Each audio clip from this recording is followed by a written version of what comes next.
This episode brought to you by the following patrons: Danielle Damasaurus, Taco Cat, the number Jeff, Awesome Possum Blossom, Amy, Matthew, William, Brandon, Dave, Scott, Tristan, Kate, Isaac, Ori, Karoon, Eddie, and Nick B. And all the patrons want you to know that you're loved, you're listened to, and you're a valuable member of this awesome Horror Virgin community. And if you want to hang out with us, do so in the Facebook group and or Discord servers. All right, let's maybe talk about something funny. It's not going to be this movie. Who's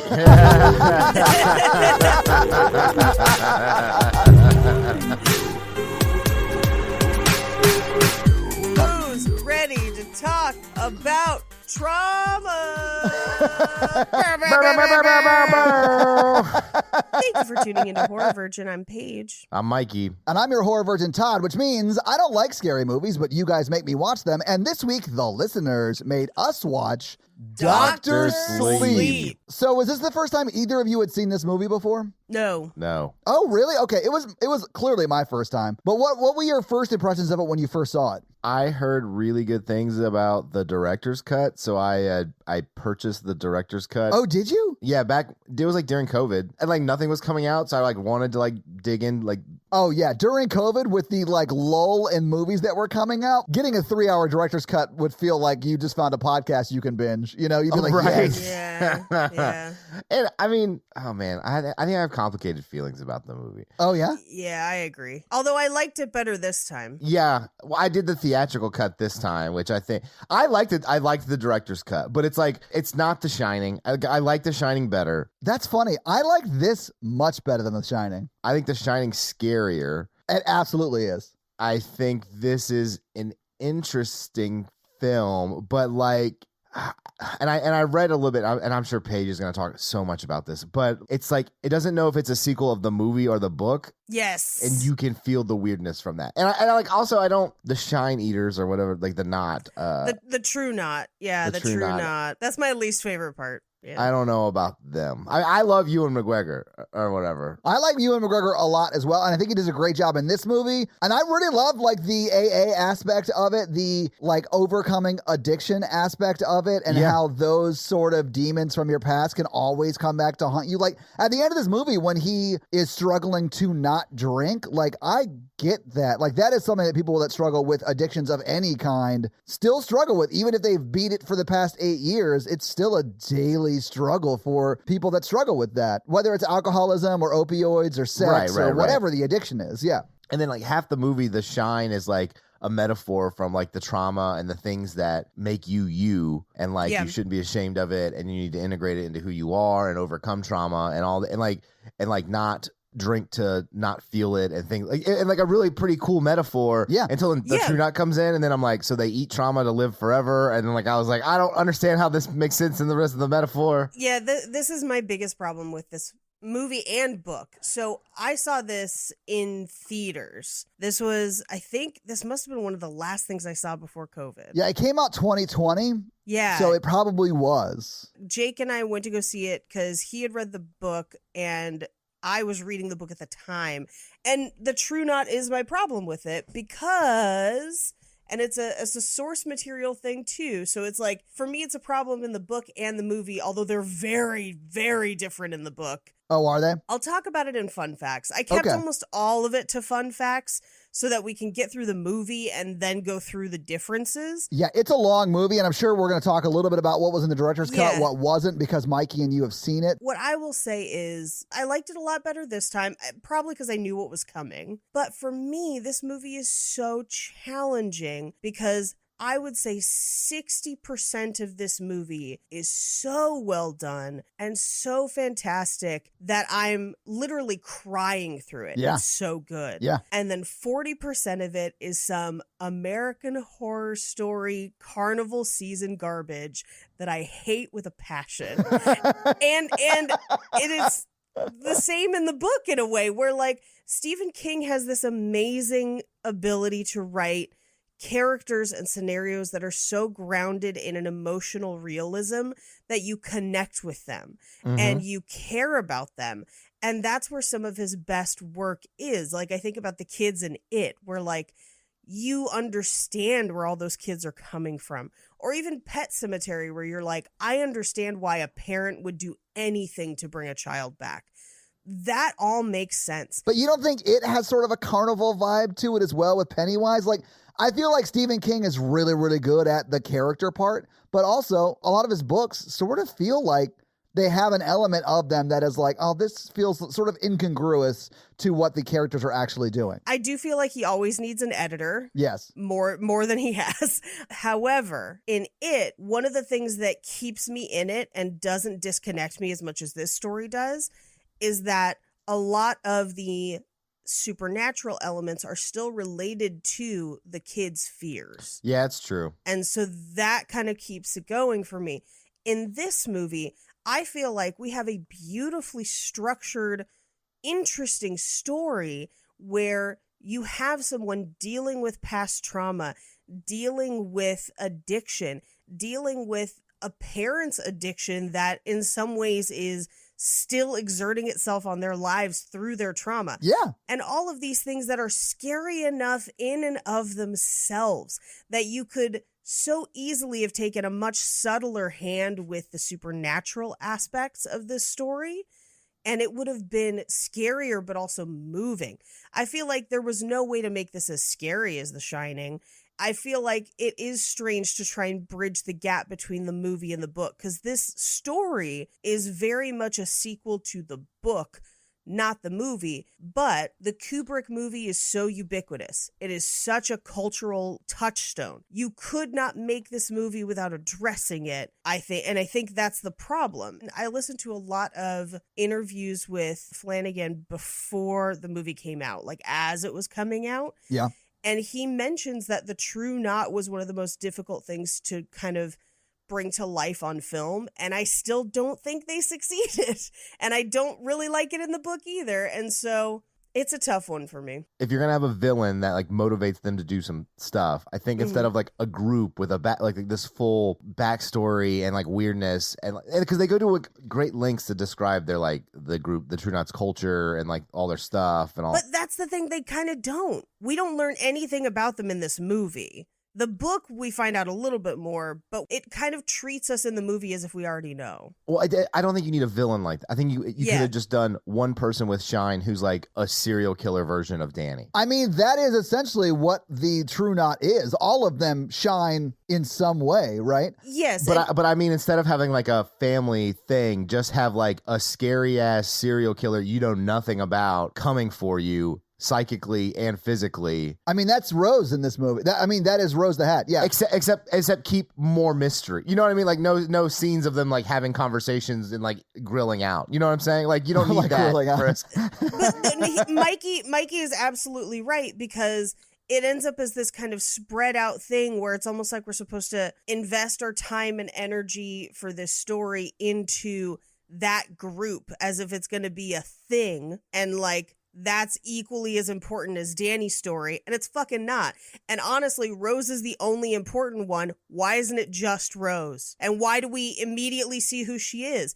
Mikey's absolutely right. If this was a more of like a mystery story and we don't know who's killing people, and then they eventually have to find out who it is and have a showdown with her, that makes so much more sense to me. Now, is that the way the book is? Like, it makes sense to me that they absolutely not. Yeah. So they were just keeping it the way the book is. So that makes sense. This is still a Stephen King property. This was gonna fall apart in the third act. Come on, guys. Well, and that is a hot take about Stephen King right there, Mikey. Not an incorrect take, but a hot take. I love his stories more based. So like Mr. Mercedes is probably like one of my favorite books of his. I think for me it's Green Mile. And I think Green Mile is the perfect grounded human story that has very subtle supernatural elements. Mm-hmm. Yeah. And it's when he lets the supernatural, it's almost like he gets excited about it, and so he writes all this stuff and you're like, you're missing the point of your own story somehow.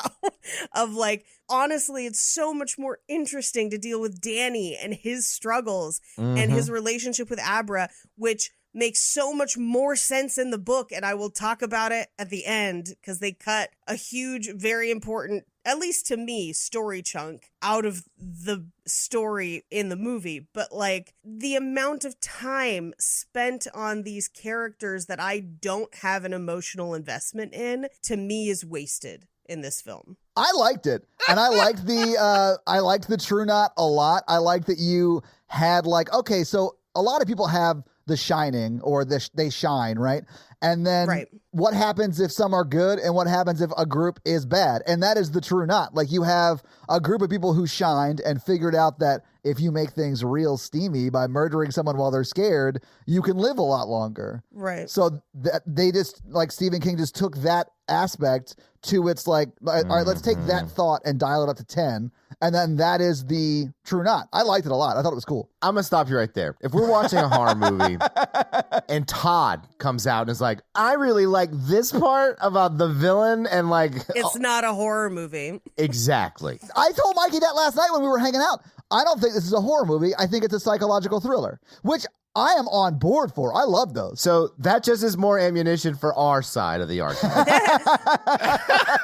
You're not wrong, Mike. Here's my argument against that. Because I do think, the book demonstrates it a lot better of they are also people who shine, they just shine dark. That's very clear in the movie, too. Like, that's extremely clear in the movie. It's way more clear in the book because in the movie, their shines are depicted as different. Because in the movie, Danny and Abra can do things, and that's kind of the only version of shine we see. It's very similar to Halloran's. By the way, in the book, there's a reason for that, but we'll get to it in fun facts.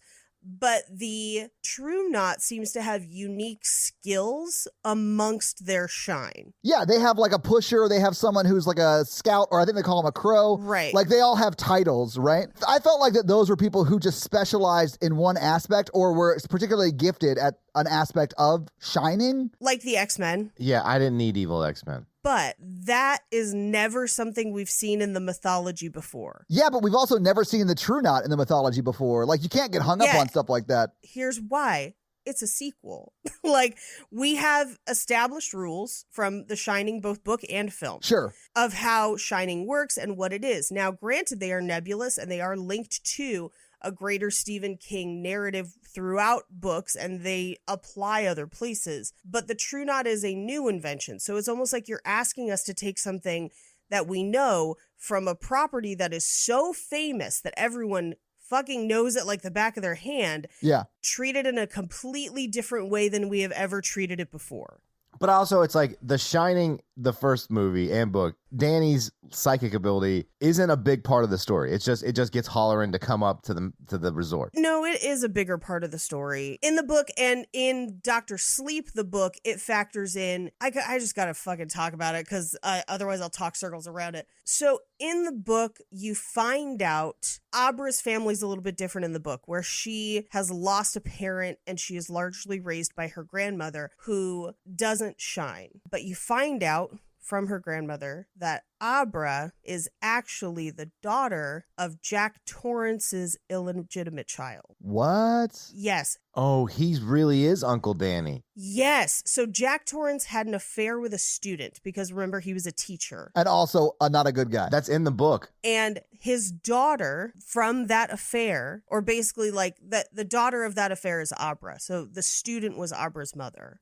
So he is, quote, it's technically stepbrother Danny. Right. Uncle Danny. Anyway, so that's kind of the relation there. But what that means, if you think about it, is that shining is not just lucky. Shining is potentially passed through it's genes. genetic. It's genetic. Sure. Which means that Jack shined. I mean, I feel like that sort of fits with the narrative too, because a lot of, and maybe this is not correct, Mikey, you might have to correct me on this, but from what I understand of addiction, a lot of it is hereditary. Like if your parents were alcoholics, it's more likely that you'll be an alcoholic. Well, and it's probably also because you were around it. There's factors. There's genetic predisposition and environmental factors of being around addiction. Okay. And then so like you learn that is, I mean, you see it very well illustrated in this movie. Yeah. Yes. Like that's your coping skill. Like that's that was your parents' coping skill. You learn that when you have a bad day, you drink. There's environmental and genetic factors. So it's both. Mm-hmm. Okay, so it still fits with the narrative of it's passed down. Absolutely. But think about this way, because we find out in the movie it talks about this, in the book it talks about it a lot more. The reason the Overlook haunts Danny is because it could sense him while he was there. But what we also know is it haunted Jack. So there's a question of like, did Jack drink because he had been haunted by The Shining the whole time? Oh, yeah, it's good. Yeah. So, like, that's a really interesting element that's not fully explained in the movie. I feel like it's alluded to in the movie because when he's at the bartender scene in Dr. Sleep, yeah, that is him addressing the addiction that his father failed to beat and that he is deciding in that moment that he will not succumb to. So it's not directly addressed, and I didn't know that going into this. I'm just having this thought now because of what you said, but I do feel like they nod to that. Although someone like me who's never read the book and has only watched The Shining, and I've never read either, I didn't pick up on that until what you just said. Right. But I feel like they do allude to it, which I like. Like what you just said made me appreciate that scene more. Right. And it is super interesting that his dad is the one last ghost that he didn't put in a box. Like that whole aspect of it is interesting. But all of that is... Oof. Sorry. That just that hit me. What you just said fucking hit me a little bit. Oh, damn. All of that aspect of it. And that's the part of the movie I like is me too. Him grappling with his father's demons, essentially. So much. Yeah. That's what made me cry so much in this movie. But, I sobbed through huge sections of this movie. Yeah. But that's why I don't like the True Knot.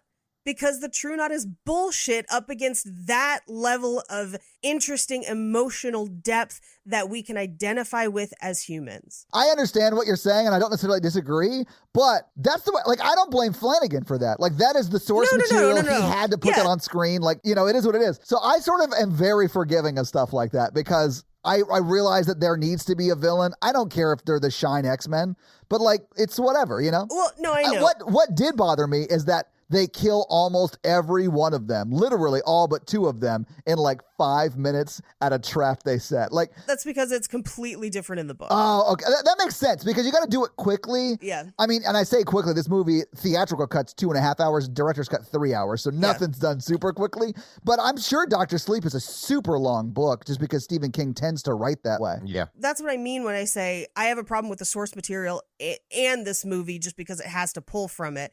Yeah. I don't blame Flanagan for that. I am frustrated with the actual story itself that he had to pull from. I do question some of the decisions to marry the movie and the book, even though, and I know some people disagree with this heartily and whatever. I love the Kubrick movie, love it. Even though it does change the endings.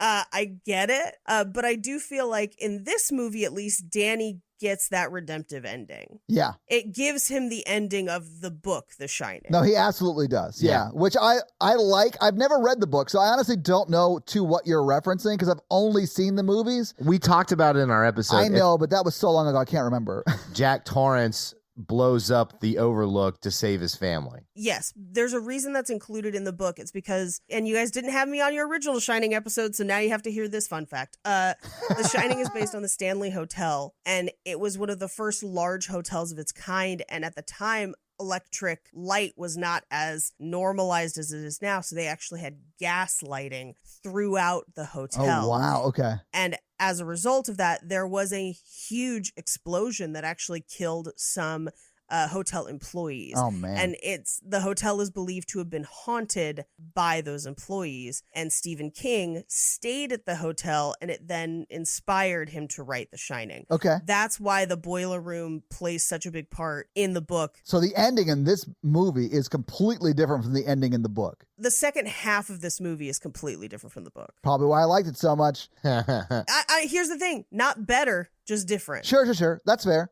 I do not know and will never know what happens in the book outside of what you tell me during this episode because I am super dyslexic and hate reading the written word and will never read any of these books. I mean, I'll go through it. It's equally frustrating for different reasons. Well, I mean, I at least think we should touch on it so like people know what the differences are, Yeah. The one thing I wish, and I know I just said I didn't read the book, but for joke purposes, let's just say I did. I really wish they had kept the line at the end of the book where Abra says to her mom, "I see Dan people."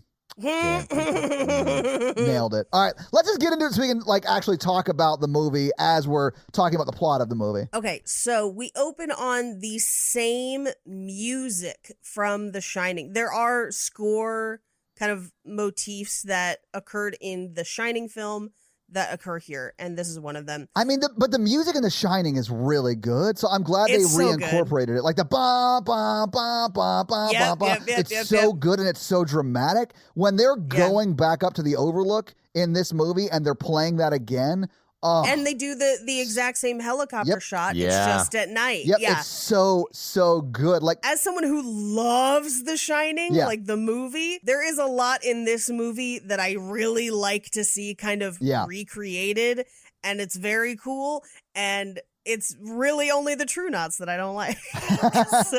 I'd love to see Flanagan remake The Shining, to be honest with you. I love Flanagan as a filmmaker. I think he's so good. I don't think he's right for The Shining. Oof. Not that he's a bad filmmaker, but somebody put a poll up in the group. I saw that. Yeah. Yeah, I saw that too. I hardcore voted Ari Aster. I want to see Ari Aster make The Shining. Yeah, I'd rather it not be super boring. You think boring. The Shining is meant to be uncomfortable. Yeah. Like, he's bored until he's like, well, put the X-Men in this horror film. That's Stephen King. That's not Flanagan. That's not fair. Nope. You only like it when it's not a horror film. The Shining is a horror. I want a horror. And this is classified as horror, like this Dr. Sleep is, and I would disagree with that. I don't think it is. Yeah, it's not scary. It's not. Yeah, you got to do better than child murder to get to us.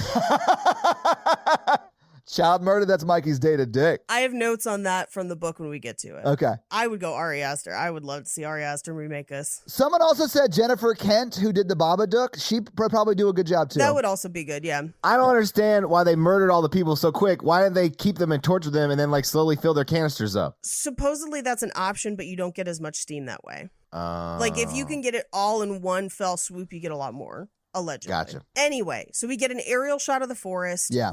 We see a title card that says Florida 1980, and we see a little girl coming out of her camper, and she walks down by the water. It looks like a lake. Yeah. And Rose is sitting near the water, and she gives her kind of a flower. She does some tricks with her hat, and the girl starts to get a little suspicious. She hears a twig snap, and she sees other members of the True Knot show up. Man, those cuts from Rose doing the magic trick with Violet, who's that little girl, to the other people in her True Knot group, quickly being there and then being closer and then being closer and closer. I was like, oh, some bad shit's about to go down. Yep. So she grabs her and says, "You're a special little thing, aren't you?" And we cut away. Yeah. But you know something bad happened. Well, I think you even hear like a disembodied scream as they cut to you're like, oh, she's fully dead. And you see the True Knot sort of swarm her like they're not zombies, but like they're zombies. They're like vampires. They are more vampires. Yeah, they're just steamy vampires. No, they are specifically energy vampires. That's what they are described as in the book. That's what I call Mikey, because whenever I'm around him, I feel super drained. Wow. I just joke. I got to hang out with Mikey last night, and I loved every minute of it. I unabashedly love and adore Mikey. Especially that part when he sliced you open and then breathed in your essence from your mouth. Yeah. Yeah. It was real steamy, guys. Or as I call it, second and a half base. Second and a half base. So we cut to the Overlook with the wind howling outside, and we see Danny in the hallways with his big wheels. Yeah. And he's tracing the same impossible path from the film where he can't technically drive the way he's driving. Yeah. It's cool that they recreated that. It is definitely a nod to the original film, which I loved. Although, and I know that carpet is iconic, but it is ugly. I love that carpet. I know, it's iconic. Oh, Everyone does. I saw so many COVID-19 masks with that carpet pattern on it, which I think is great. It's a great nod to other people hey, I love horror, I love The Shining, but it's an ugly carpet. Here's the thing. If you really love The Shining, you get the carpet from room 237, Ooh. The blue carpet. So Danny stops in front of 237, the door opens, and out of the darkness, we just see an old woman start to come out of the shadows. And we know it's the woman from the tub. Yeah, it's Tub Girl. Do you guys know Tub Girl? Not personally. It's a very early internet meme. I remember it. Guys, everyone Google Tub Girl. Don't. Don't do it. Don't do that. Don't do that. Don't do it. But you could tell it's the ghost from The Shining because she's so pruny from being in that tub all these years. Exactly. Yeah. So Danny wakes up. He's at home in his bed. He walks down the hall toward the bathroom and he hears water sloshing. He goes inside and there's someone in his tub at home. It's the old woman. And the doorknob turns. He basically runs back outside, shuts the door. The doorknob starts to turn like she's trying to get out. And he pees himself, which is very, like, he's a little kid who's scared. And his mom finds him in the hallway. Yeah. This is where we find out that he hasn't talked since they left the Overlook. Yeah. That checks out. Yeah, I know, right? You're just like, I wouldn't either. So it's been challenging. We cut to the next day, I'm guessing, where he's sitting on a bench next to Dick Hallorann, or the ghost of Dick Hallorann, I should say. I do like that in this universe, like the Shining universe, if you will, dead people who shine also can like come back like old Jedi masters. Yeah. And I was like, I'm on board for this. I can't wait till we see Yoda. Well, in the Shining book, he doesn't die. And so in Dr. Sleep, he's just still alive. No shit. Okay. Okay. Yeah. I just thought it was Dick hollering at you. Oh, That's what he was doing when he was trying to find Danny's mom. He's like, hey, Danny, where's your mom today? What's the Shining shaking at you Hallorann wise?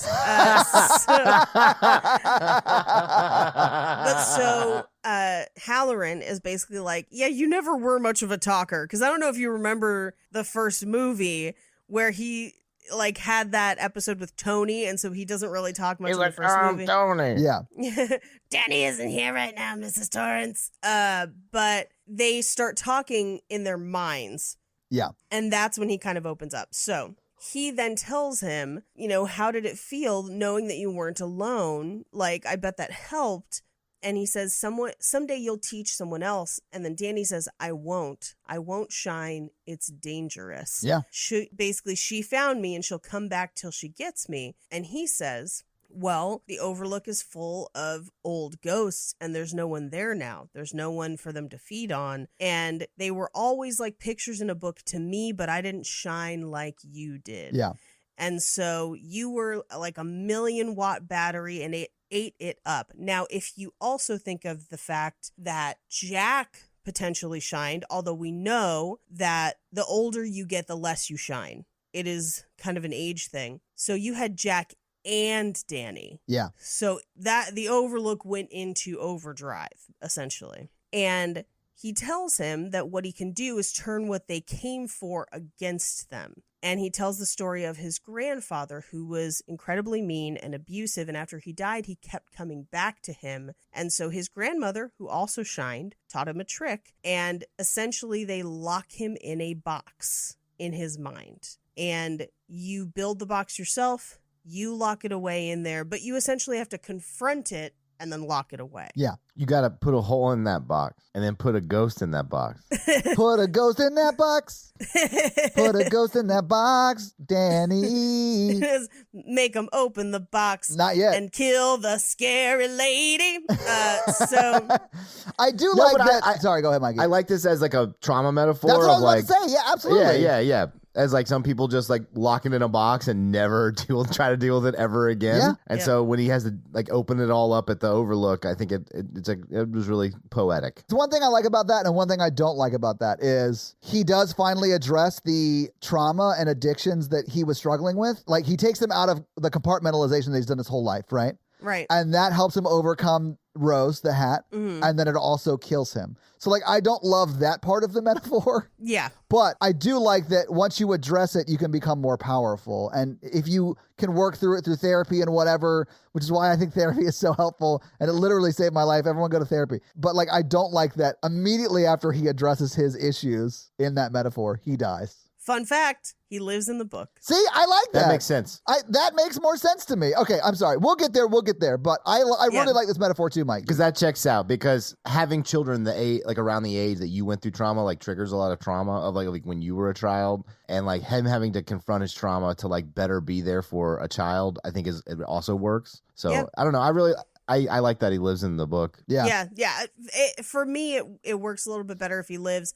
But that's the only part of the ending that works better. Like, it's the ending gets weird, but he does live, and that's one thing, I guess. Yeah. So we hear his mom calling for him, and as he runs to meet her, we see a missing child poster for Violet, the girl who went missing in the beginning. Yeah. We cut to their house where they're watching Looney Tunes together on the couch, and Danny gets up and walks down the hall, and we hear the sound of his heartbeat as we do, which is really... They use that a lot in this movie, which I like a lot. They use it a lot. But he walks to the bathroom, and the old woman is there, and he shuts the door and opens a box in the maze. His mind is the maze, yes. essentially, and locks her in it. Yeah. I like how you sort of hear her scream from the bathroom. Yes. As she gets locked into the box. Yeah. Danny then wakes up as an adult. We cut to him waking up as an adult in an unfamiliar house, and he's kind of piecing together what happened the night before. Oh, man. Where he was in the bar doing shots. He doesn't remember her name. She is unconscious, and it looks like she may have overdosed. Yeah, because there's like barf in the bed. Yeah. Yeah. And we find out that it is New Jersey in 2011. Yeah. And as we get pieces of the night before, we see that he got in a fight and that she's doing lines off the table and all of his money is gone. He goes in her purse to take money out of her wallet. And as he goes to leave, he hears a toddler in the apartment. Oh, man. And he gives it some crackers and puts it in the bedroom with the mom. Here, just lay in this barf bed, baby. Yeah. And then Dick Haller just goes up. He's like, Danny, come on. Like, what are you doing? You've got to do better than this, Danny. And this he's is the worst haunting I've ever... Like, a guilt haunting has to be so terrible. It's like being haunted by Jiminy Cricket. He's like, don't steal from her, Danny. And he's like, she stole from me. Like, I think she bought the Coke with my money. She did.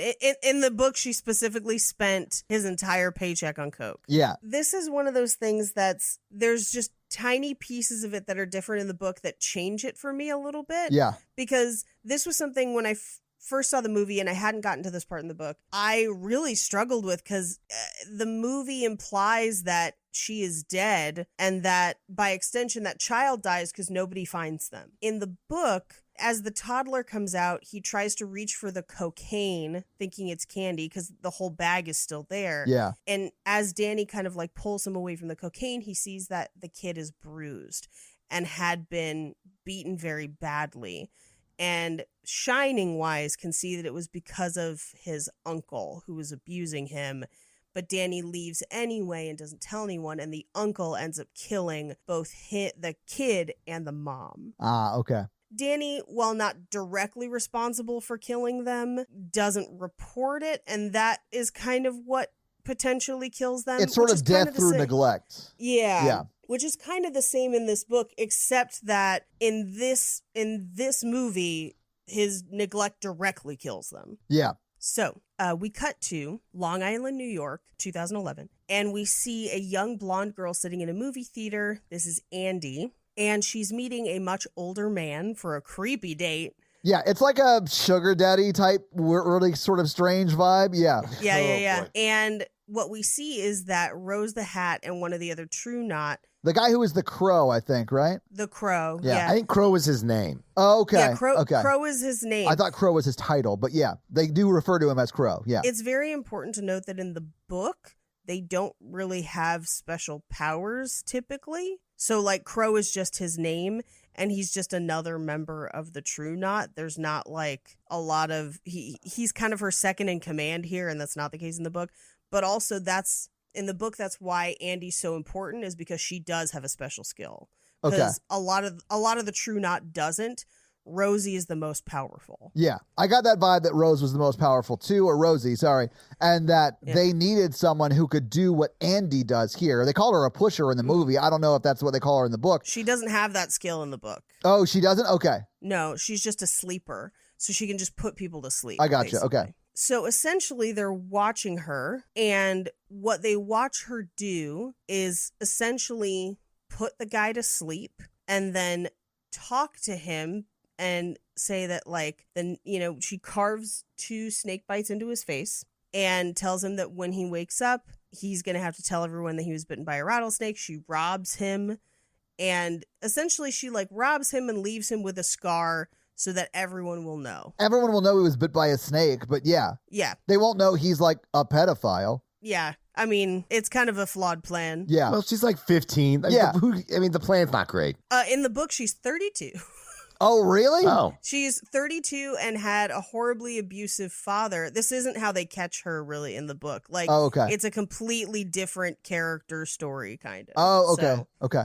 yeah. So this is purely for the movie. But she leaves the theater and Rosie and the Crow follow after her.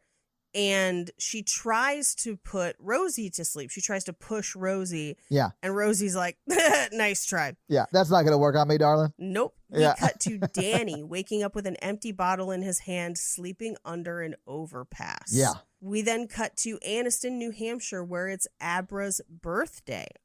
She's like, I think 5 or so at this point. She's young for sure. Yeah, I did like that they have a magician at her birthday party, and he's like doing, I think, great birthday party magic tricks, right? He's like that level of magician. Yeah. Paige would have definitely spooned him. Yeah. Oh, She's like, yo, you can pull me out of your hat. I did like that he was like doing these, I think, decent magic tricks, and then she's like, oh, I can do that, and he's like, yeah, okay, whatever, I just work here, like I don't know what you want me to do about this. Yeah, I'm just a birthday party magician. I'm not Chris Angel. Yeah, also, this is not me living out my dream, so also, I'm a stand-up comedian, but my agent said I should do this for money. So yeah. Hey, can I show you my reel? Yeah. So we cut into the house where Abra's dad is bringing her birthday cake back in the house, and her mom is standing in the doorway of the kitchen just stunned because the entire kitchen's been tossed. And if they look up into the ceiling, all of the spoons are floating. Yeah. Which was kind of the trick he was doing outside as he like dumped his hat, spoons and stuff fell out of it. Well, and also he was like sticking spoons and stuff to his nose and his hand. Yeah. I could do that. Yeah. And then all the spoons are like on the ceiling, and then they all fall, and it scares everyone, including me, a little bit. They all crash to the ground, and Danny, Rose, and everyone feels it. Yeah. Like, literally, it stops everyone in their tracks, and then they go back to what they're doing. So we cut to Rose, who goes into her trailer where Andy has been sleeping it off. And she basically says, we've been following you. You've basically marked 6 men in 3 months. You've been busy. And she gives her an offer that she could basically stay young for a long time. Eat well, live long. Yep. Yeah. 10 years from now, you're 15. 100 years from now, maybe you're 17.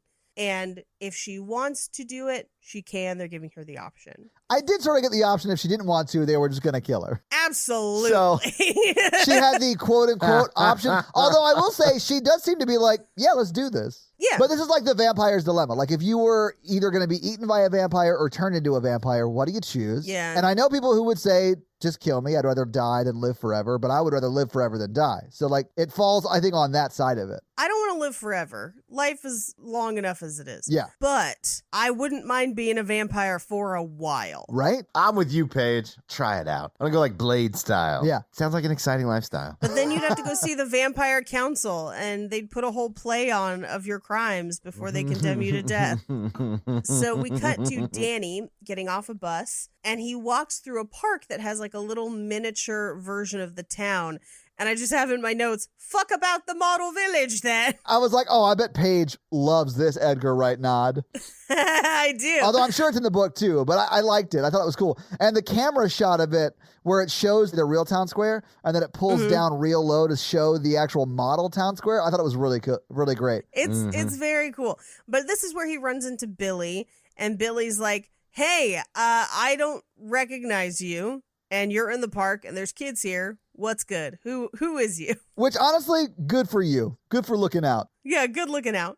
So Billy, after talking to him for a couple minutes, Billy's like, this is a dude that needs help. So he helps set him up with an apartment. Dude, Billy he like goes all out for Ewan McGregor's character, for Danny. It's awesome. Yeah. Yeah. And the apartment happens to be above where Billy is staying. So, like, Billy's downstairs on the ground floor, Danny's up in the attic, and he also tells him that he's going to help find him some work and says that he just gets this feeling about people it's hard to explain or understand. And Danny, of course, who shines, is like, it's easier than you think. Yeah. We cut to Snakebite Andy on the beach, and this is where she basically says she's ready. And They kind of introduce some of the True Knot. This is where we first meet Grandpa Flick. Yeah. And he kind of presides over essentially this ceremony where they are the chosen ones, they're the fortunate ones, and what is tied cannot be untied. They tie her life to their life, and essentially... They tie the knot. Boom! Got it.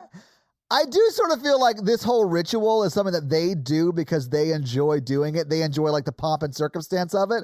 But all you really have to do to become one of these members is to have the steamy stuff shotgunned into your face and breathe it in deeply. Look, I'm not into polyamory or whatever, so I don't know their specific things. But I mean, to each their own or whatever. I will say there is kind of a difference.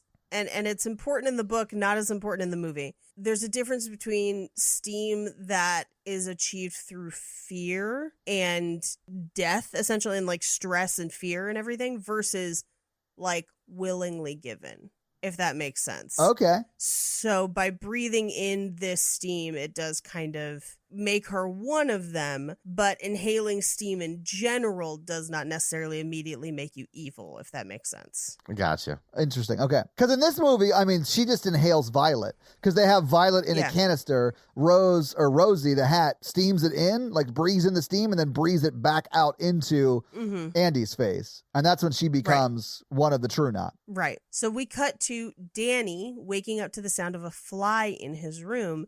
He turns over in bed and sees a dead arm wrapped around him, and it kind of grabs him. It's the girl from the beginning, and she just says... She ghosted him. She ghosted him. They haven't found us yet. And then she says they were used to hearing him cry because I left him alone so much, so they didn't do anything, and they haven't found us yet. And we see that the toddler is dead along with her. Yeah. Yeah.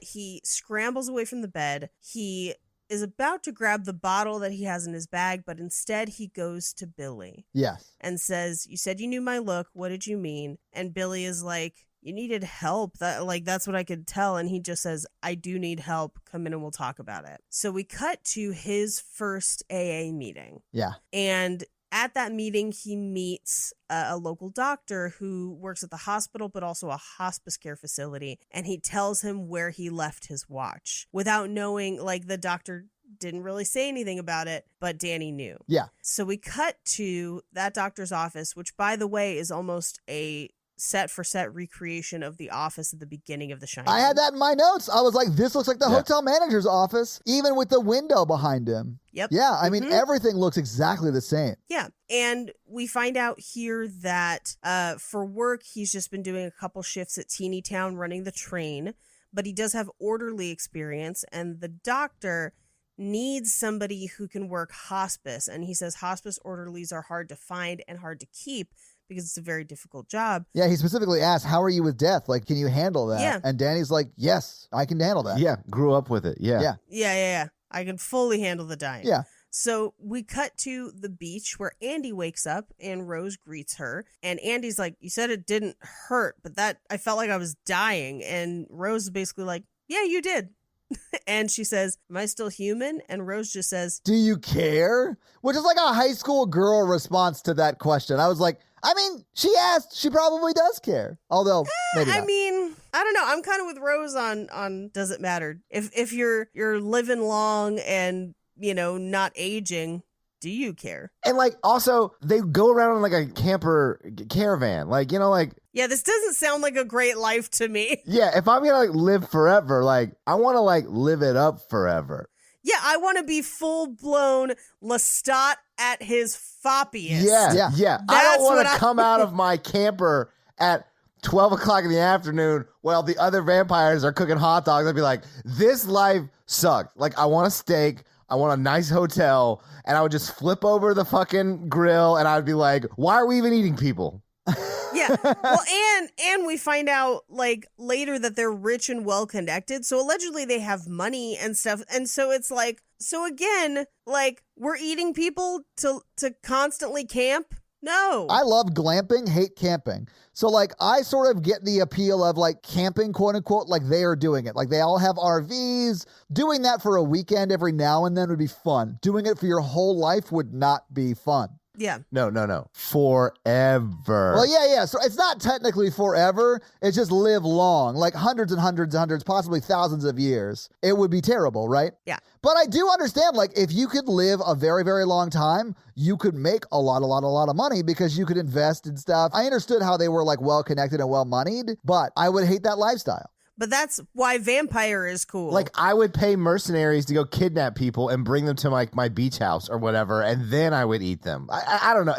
If you have money, you can do anything. Anyway, so we cut to the hospice ward where they have a cat walking through the halls, and it goes through a patient's door and it sleeps at the foot of that patient's bed.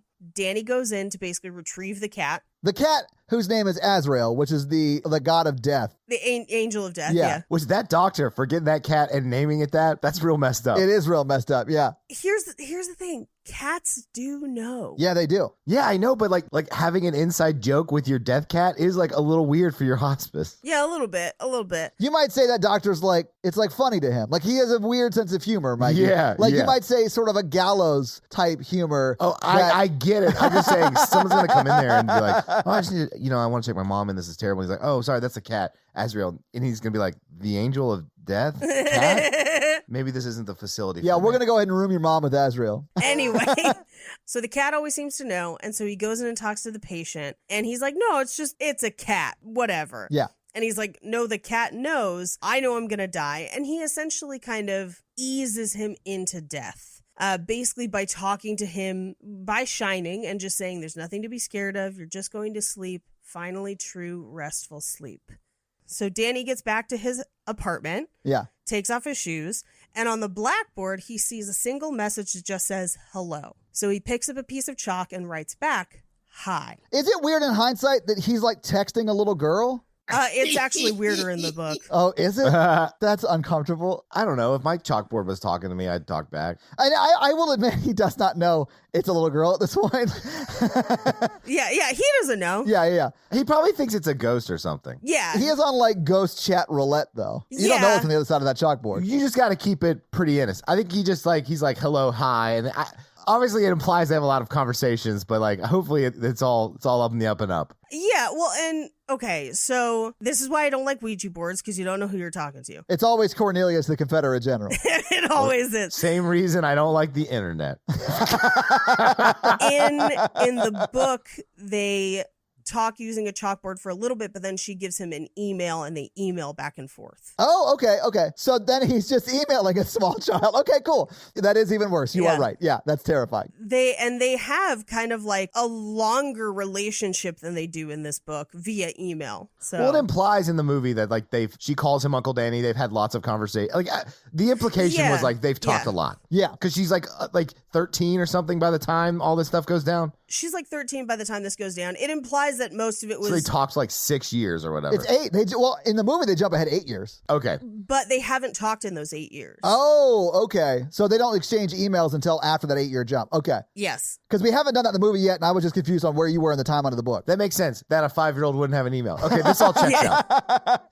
God, if I had an email address when I was 5, it would have been some bonkers ass shit. Like that email address. I'd be like loud farts 44. Bye. So we cut to his AA meeting, which is again 8 years later. So he's now 8 years sober. He's literally getting his 8-year chip. Yep. And he dedicates it to his dad, which I thought was super fucking sweet. Oh, I sobbed through this whole scene every time. I have so many like dad issues because my dad died in 2017.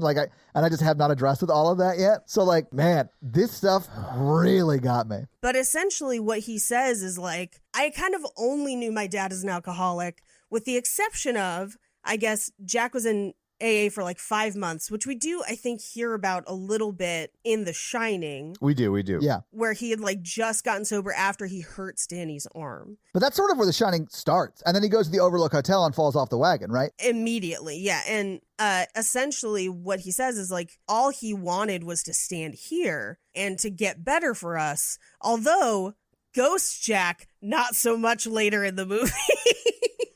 The conversation he has with his dad later in the movie implies that maybe he did not want to get as better as he thought. Well, he's also not talking to Jack. Yes, he's talking to his own projection of his father. Yeah. Yeah. And even that projection is like, I'm not your dad, bro. Yeah, I'm not your dad. And also, aren't kids and wives a burden? Knocking it back.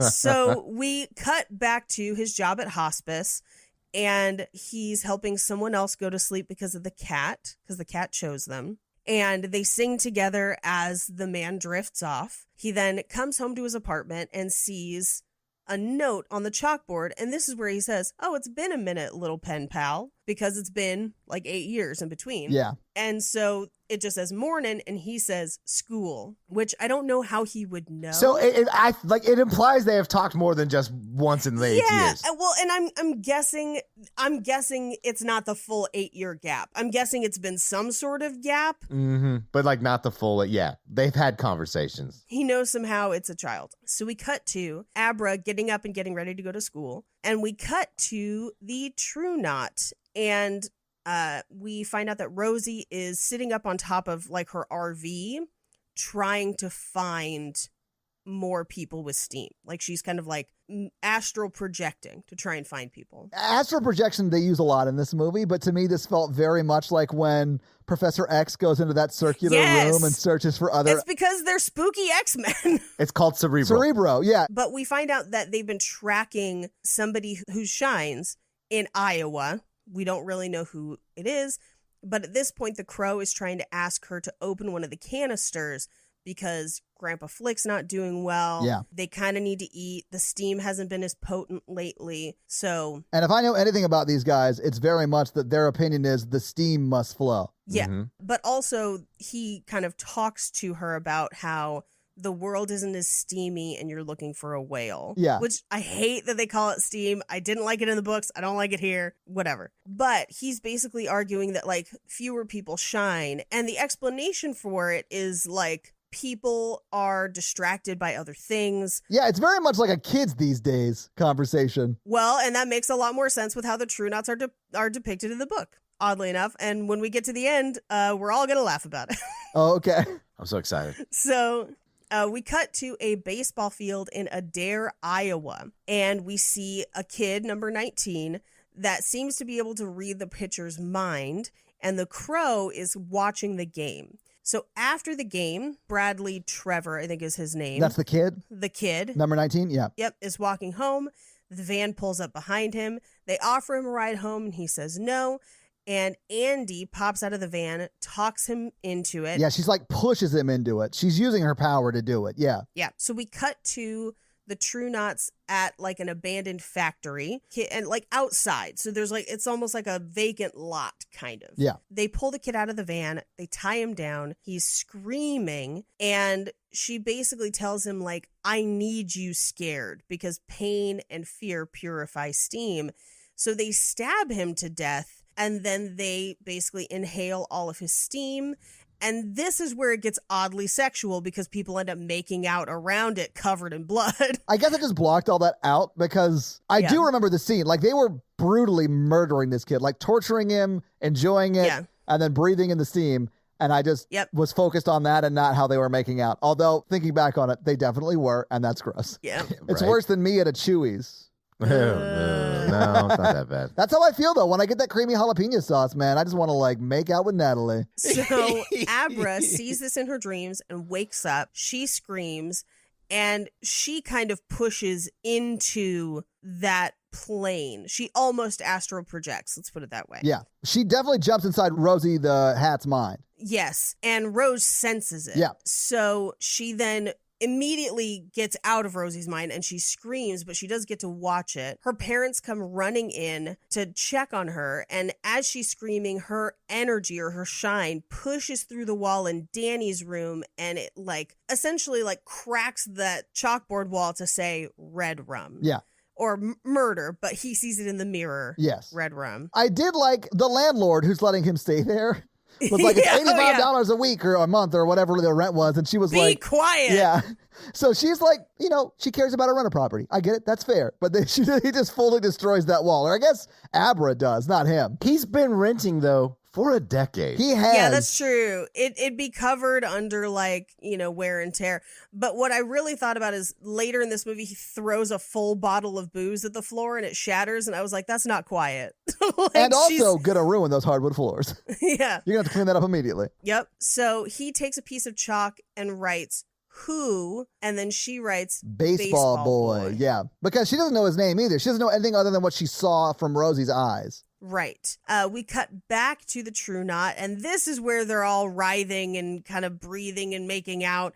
And as the rest of them are doing that, the Crow and Rosie push the last bit of steam out to save into a canister, but it's not a lot. So we cut to Abra and her parents, and she's trying to explain what happened, and they're trying to tell her it's just a dream. We cut back to the True Knots where they're burying Baseball Boy, aka Bradley. Yeah. And Rosie tells the Crow, "We had a looker." And he was like, "Tonight?" She's like, "Mm-hmm." And he says, "Big steam, huge." And she thinks it's coming from the East Coast. And he's like, "You're saying somebody looked in from 1,500 miles away?" And she says, "Maybe further, but I haven't felt power like that in so long." And so they decide that they're going to try and find her just in case they can't get to her before her parents freak out, because they say that pills or psychological treatments could ruin the steam, which is another thing I don't love in this movie. It is sort of an anti-pharmaceutical message, which I don't like, because a lot of people who take those medications need them. Yeah, that's kind of rough. Yeah,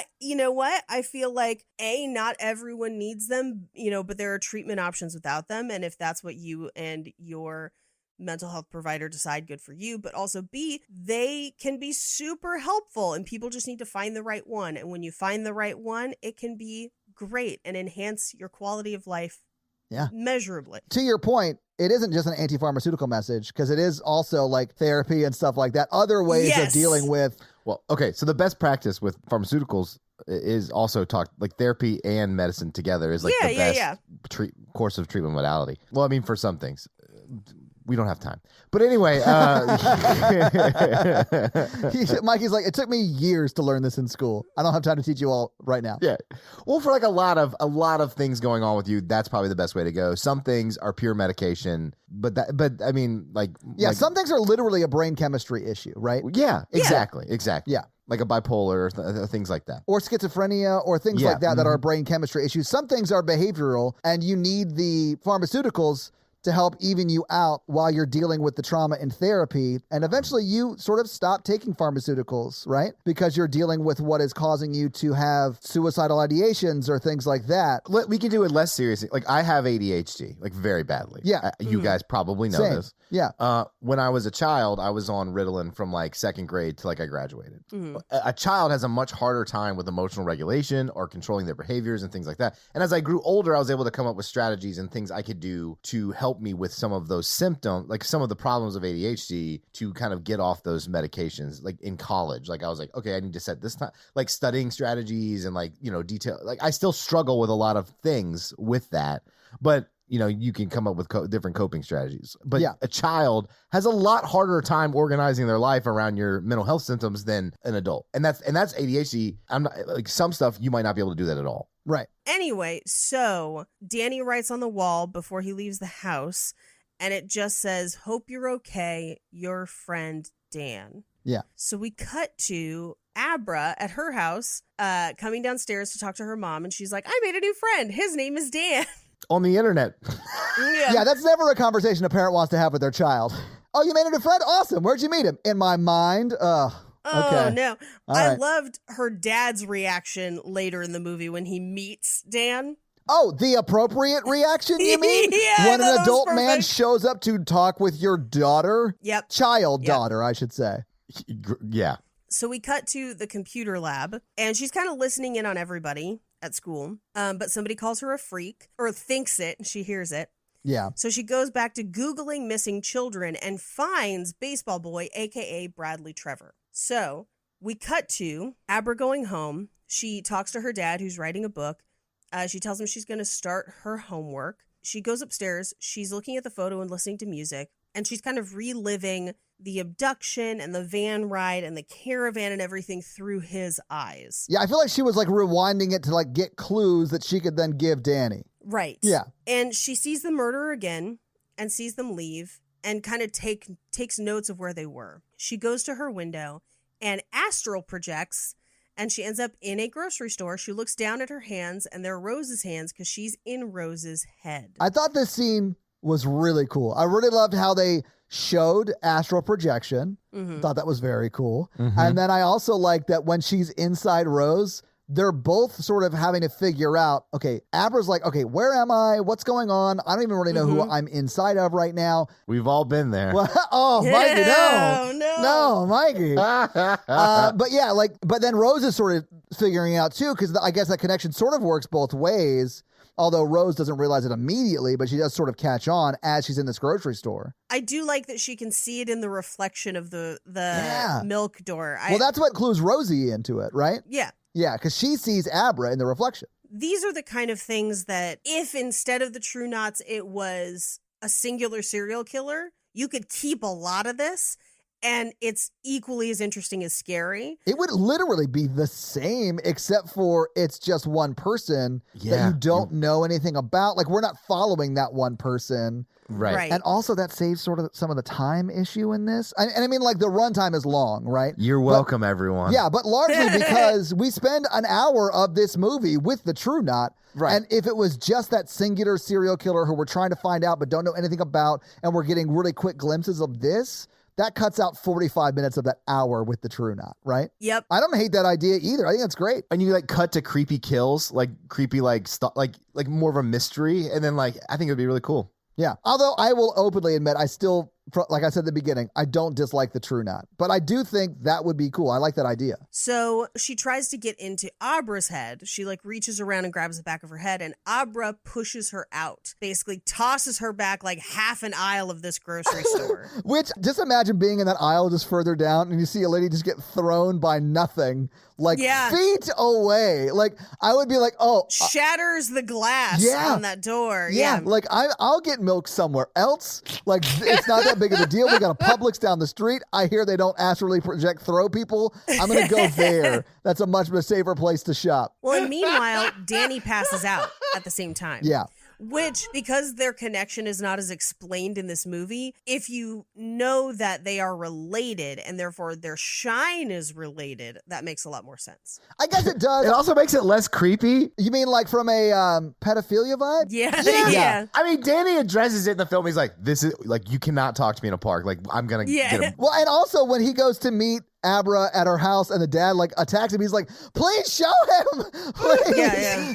But as he passed out, he screamed for Tony. So Billy, as he's helping him up, is like, who's Tony? You said, please help me, Tony. And he just says, oh, I'm sorry about that. And is bleeding from the nose the same way that Abra is, because it takes effort, essentially, to push people out. Yeah. Meanwhile, Rose gets back to camp. She goes to her trailer, and she and the Crow are talking. And she's like, she's super powerful. She threw me out like it was nothing. We have to have her. And they ask, is she food or do we turn her? And she says, we don't turn her. We don't want anyone with that kind of power in the knot because it would challenge Rosie. Yeah. So we cut to Abra goes to school the next day, but instead of actually going to school, she gets on a bus and finds Danny in the park and talks to him in his head. So he tells her that they should probably use outside voices. And again is like, I'm a grown man. You're a teenage girl. We shouldn't be talking. And she says, well, I'm Abra Stone and you're my Uncle Dan. And that's not even a lie. You're magic like me. And he says, I don't know about magic, but we both shine. That's how it was described to me. I did like how Abra's like, oh, you call it shine? That's not what the kids call it. Yeah. But he does tell her. And this is where I kind of like it. It's almost, they treat the shine almost kind of like the Force, where he's like, a lot of people have a little bit but don't know it. So it's like everybody shines a little bit, if you're preternaturally good at something, or, you can kind of anticipate people's emotions or whatever. But he says that he's only met very few people who knew they shined and really shined and could kind of exercise it at will. And she tells him about Bradley Trevor, the baseball boy, and that they took him and ate him. And he tells her to go home. Don't chase these people. Don't attract their attention. Keep your head down and they won't see you, because if they see you, they'll come back. We cut to his job at hospice that night, and Azzy the cat goes down the hall to an empty room, and he's like, what are you talking about? There's nobody dead in there. But he opens that room and sees what looks like a ghost, so he opens a box, but it turns out that it's Halloran. Yeah, he's like, don't put me in that box. Yeah. And he and Halloran talk. We find out that the last ghost that he put in a box from the Overlook was Horace Derwent years ago. Yeah. Except for, as we'll find out later, his father, who I guess didn't come after him. Well, that pretty much checks out. Yeah. He's an absentee father, Todd. As an no, I absentee got father it. Yeah, joke. it's just sad. Yeah. I mean, that's also the question of, is his father actually there, or is that him projected? Well, and then also the hotel is its own thing too, right? Yes, but I do think it's interesting once they get to the hotel. We'll talk about it when we get to that point. There are no ghosts in the hotel except for his father until he opens the boxes. Yeah, in the blood from the elevator. But yeah, that's like the hotel, not a person, though. Like the hotel is his own entity, but you can't put the hotel in a box. Well, I think Halloran Right. sort of explains that because the hotel is evil, or it was built at an evil place. I'm not quite sure which it is. It's the latter. It's definitely the Okay. latter, because in the book, it's the latter as well. Okay, cool. Okay. But, so it's built in an evil place. So that place is evil, which draws people that shine and ghosts there. And that's why I think that, she sees the blood, whereas he doesn't, because that's the hotel that is evil, or the area that is evil, Right. being evil, right? I don't think it draws ghosts there as much as people die there. And then become ghosts there. That also and then makes become sense. ghosts Yeah. there because it's an evil place. They're drawn there because they shine, or whatever reason that they die, and then Right. they become ghosts there. Yeah. Right, which to me explained why Jack is there, because maybe that's the last person he couldn't put in a box. Yeah. I also don't know if Jack is actually Jack in Yeah. this movie. Yeah. I saw it more as a projection. I mean, I'm happy to be wrong about that. I am not a huge Stephen Kingophile, so I don't know the ins and outs of everything, but I read that as it was his projection of his dad, not his actual dad. Yeah, I mean, it doesn't matter. It's not in the book. It doesn't Okay. have a huge bearing on the story. That's a 'cause- bummer, man. I loved that scene. Fuck. Okay. Sorry. Yeah. So Halloran is basically like, hey, you have to help that little girl. It's your debt. I helped you. You help her, essentially. And so we cut to Abra's house, where we find out that her mom is flying out to see her grandmother, who is dying of cancer, Yeah. and asks Abra if she's going to pull through. And Abra says, I don't know. I hope so. Tell her I love her. Which to me suggests she's not going to Yeah, pull she ain't through, gonna and make Abra it. Yeah. knows. And that character is not in this movie, but is super important in the book.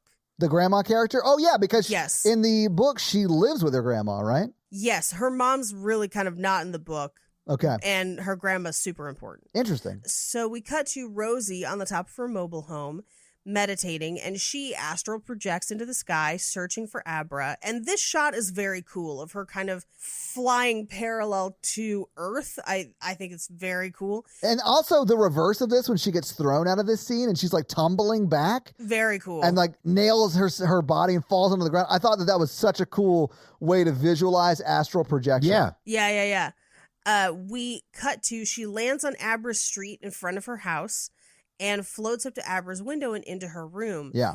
And she sees a whole wall of file cabinets. Now, because we've already seen Abra's room, we kind of already know that this is not Abra's room. This is something else. Okay, can I admit something to you right now? Sure. Because I knew that. I knew it wasn't Abra's actual room. I thought it was her being in Abra's space, and then they tried to visualize, like, do you know how like in the early 90s, maybe even late 80s, when like movies about computers or like the internet would try to visualize what it was going to look like in the future, and it was all like, yeah, they're going to have like file cabinets in like this VR type scenario. I thought that was like Flanagan trying to visualize how she was going to dig into her mind in like a very hackers sort of a way. Does that make sense? Yeah, I mean, Stephen King has done this before with other stories where like the mind's represented like different rooms and stuff with the files in it. Like, Sure. I think that's how Stephen King visualizes his mind. yeah. And like that's in It. That's in what's that really dumb movie with the aliens? Morgan Freeman's in it. It's like a real bad movie where like Jason, the guy from Chasing Amy, gets his butthole eaten by an alien in a bathtub. Is this a porn? Dreamcatcher. Dreamcatcher, Okay. yeah. I just Googled Jason Lee alien butthole eating, and that's what came up. So There you go. I don't know what that means, You're welcome, everyone. but also I'm glad I'm not on my work computer.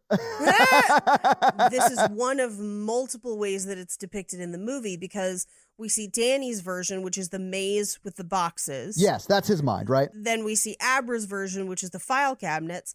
And then we see, literally in this very scene, we see Rosie's version, which is a cathedral with like a Dewey Decimal System card system. I actually liked her system a lot. Very cool. I love cathedral architecture. Well, she's had a lot longer to like put all that together. Yeah. Right. So she's had time to build a bigger mousetrap, if you will. Yeah, I mean, it's like she, she's been alive for hundreds, maybe thousands of years, and she has had time to build up her Minecraft server. Yeah. Her Mindcraft server. Nailed it. So as she's going through Abra's file cabinets, Abra slams one on her hand, trapping her hand inside. This is brutal, man. I loved it, though. It was brutal, though. And then Abra jumps into Rosie's mind and starts rifling through those cards. Yeah. And Rosie, to get away from her, rips her hand and some of her skin out of that file cabinet. Yeah. She jumps back out the window and spins, basically tumbles through the air back to the trailer. It's super eventually falling off of it. And her hand is still mangled in real life. Oh, yeah. It's sort of like the Matrix that way. When you're inside the Matrix, if you die, you'll die in real life, right? So it's sort of like that, I think, because she actually does have that injury. So I assume injuries you receive while you're astral projectioning also stay with you in real life. Right. So as she comes back, we find out that Grandpa Flick is cycling. He's basically finally dying. Yeah. We cut to Abra talking to Uncle Dan and basically telling him that she hurt her. And he's like, what have you done? Because now they can track you, basically. Yeah. We cut back to Grandpa Flick, who they basically give him kind of a eulogy, and he dies, gives off tons of steam, and they all pounce on it and have a weird, a death wake. They eat his steam. Yeah, but it's like the weird death orgy after. That's kind of strange, where they're just kind of like, they eat him, and then they're just like writhing. Come on! Yeah. We cut to Danny wakes up Billy. It's 4 a.m. and he's like, you gotta trust me. They drive to Iowa. That is like, Mikey, if you came over and you're like, hey, man, trust me, drive me to Iowa, I'd be like, no. I mean, yeah, no. I would also be like, no. This little girl online told me we need to go to Iowa to dig up a child's body. I'd be like, any of this sounds good to me. Yeah, you also can't borrow my car. I don't want Exactly. any evidence. But if you like talk to me psychically, I'd be like more on board. Oh, yeah. I mean, I don't think Ewan McGregor does that, though, does he? No, but that's what I would need. Yeah, absolutely. He doesn't, but for him to psychically be like, I'll buy ice cream. So Abra is astral projecting in the back seat the whole time. Yeah. And he's kind of talking to her as they go. And this is where they really kind of make friends, I would say. They kind of get to know each other. And she pops into his mind for a little bit and sees the overlook and the maze with the boxes. And she's like, what was that? And he says, I bumped into something like these things, but it wasn't a person, it was a place. Yeah. So don't go poking around there again. We cut back to camp, and Rosie's hand has started to heal from the steam, but not completely. No, it doesn't fully heal until like late in the movie when she like steams up for the final battle. Yeah. And they find out that they've been tracking Abra, and they kind of know where she's at, so they're going to try and get her, but they want Rosie to stay behind because they think she might be able to track Rosie. So meanwhile, Billy and Danny get to the clearing where they buried Baseball Boy, and they dig him up. They find him, and this is where we find out that Billy used to hunt and has guns, but he basically smells Billy's body, or Bradley's body, before they dig him up. Well, because he tells a story about how he shot a deer and he was like, I'll just follow it until, it dies. And then he finds it days later and it's just smelled horrible up against this tree. And he's like, that's what this smells like. Yeah, and I'm never hunting again. Well, and he hadn't hunted since that day. Yeah. Because it messed with him so much. And he's like, and that's what this smells like. Yeah. Yep. They find the glove and they drive back. And on the way back, Billy's like, the people who did that. And Danny's like, they're not people. Anyone who would do that to a person, specifically a child, isn't people. And we have to basically make a stop to get guns. And then we'll come see Abra and her parents. Yeah. Well, thank God they're in Iowa. Right? So we cut to Abra's house. And Abra is just like, oh, you're the adult talking to my teenage daughter? I'm going to throw you up against this car. And I'm like, good call. Yeah, that's a good parent right there. Good parent right there. But Abra basically shows him what she's seen. She pushes into his head. Yeah. And we cut to, he's in the kitchen, like jittery, like pouring himself a whiskey. He's like shaking. But that would be such a revelation for me. I would need a minute. Yeah, oh, absolutely. It's a lot to unpack because one, you've known your daughter has like some stuff going on. Then you learn that she's like talking to other people who also have powers.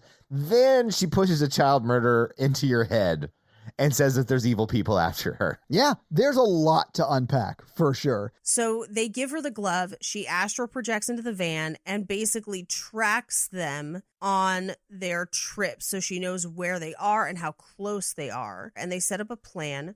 So Rose, who's also trying to track Abra, tracks them to a forest clearing where Billy and Danny are waiting secretly. Yeah. And Abra is basically just sitting on a park table, and they try to inject her, but it turns out to just be a stuffed rabbit. I love that reveal. And then it turns into like the grassy knoll where they just start taking shots at the True Knot people until they kill all of them. Okay, so I need to pause the podcast. Okay. Because here's what drives me crazy about the True Knot. The fact that they can just be killed by a shotgun like it's no big deal. Right, yes. And or like a car wreck. And I'm like, why even eat people if you don't even have like awesome immortality abilities? Thank you. So I was going to say that when Ewan McGregor like makes them wreck their car, and that's how he like saves Abra from the crow. But like, why is he not even wearing a seatbelt if you can just die regularly? Yeah, so that made me mad then because that crow knew he was that fragile. Like, he knows he has the fragility of regular human existence, right? And still doesn't buckle his seatbelt. Like, the logic in the whole, you think you're immortal, so you don't have to buckle your seatbelt. But if he knows he's that fragile, that does not hold up for me at all. No, it's not. That's a way different power set. So, like, when they're doing, like, Grandpa Joe's eulogy, they're like, you sailed to the new world. I've been like, I could die on a boat, so I'm not going to sail to the new world. I'll talk about it a little bit in fun facts, but in the book, part of the reason they're hunting Abra is because something has happened to their physical form, and they think that's the way to cure themselves. So... in the book, it seems this way too, where it's like they can still die from like human things, which for me, then I don't understand that power. But then I guess if you couldn't die, then they're so overpowered. How are Danny and Abra ever supposed to defeat them?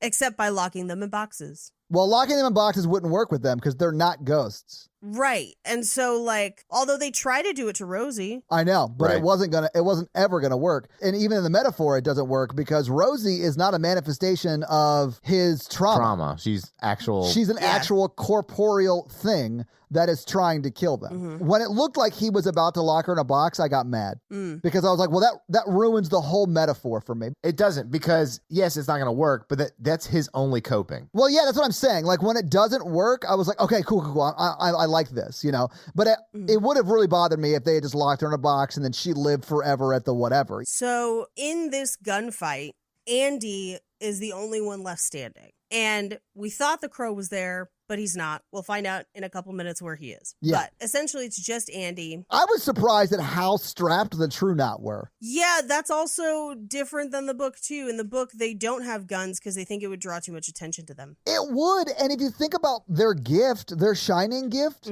like, they can control people without guns, which I think is even scarier. Yeah. But, like, once they start shooting, they don't even try and, like, okay, let's try and control them with their mind, which we're about to find out, as you were alluding to, Paige. Well, so So hear me out. And this is again a pitch for the serial killer version of this. Someone who shines, that's how they kill people. And so it's a string of... that's how you would do it. Yeah, it's a string of unsolved suicides that everyone thinks is suicide, and the shiners know what's up. Yeah, because that's how you would do it. But like when Andy kills the friend of Ewan McGregor by saying kill yourself, like that is what they should have done. They shouldn't have pulled out pistols and tried to shoot people with scopes and rifles that are up on a hill. But not everyone has that gift. The film lore, or I guess canon, if you want to think of it, is that she's the only one who can do that. I know, but the thing that bothers me about this scene is because she exists in this scene.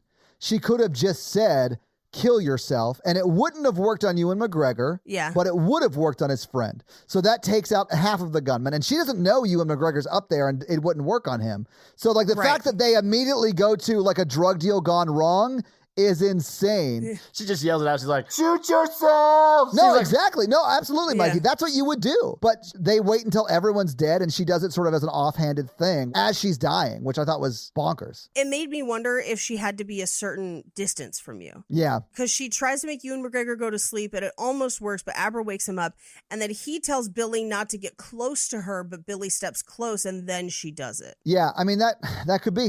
I don't know. But it felt weird to me that it looked like they were going to buy like kilos of cocaine. Like that's how strapped they were. Yep. But now that everybody's dead, Abra's astral projection is like, where's the crow? And as she's saying it, he injects her at Abra's house because Abra hasn't been there at all. Yeah. And he banked on her doing that. So he carries Abra out of the house, leaving her dad dead in the living room. That was brutal, man. It's brutal. Yeah. He takes her in the van and he has her under. But also, Paige, to your point, if you had the ability, I guess the crow just doesn't have the ability to have people kill themselves, or he doesn't have it. In the book, no one has it. Oh, okay. Oh, yeah. Okay.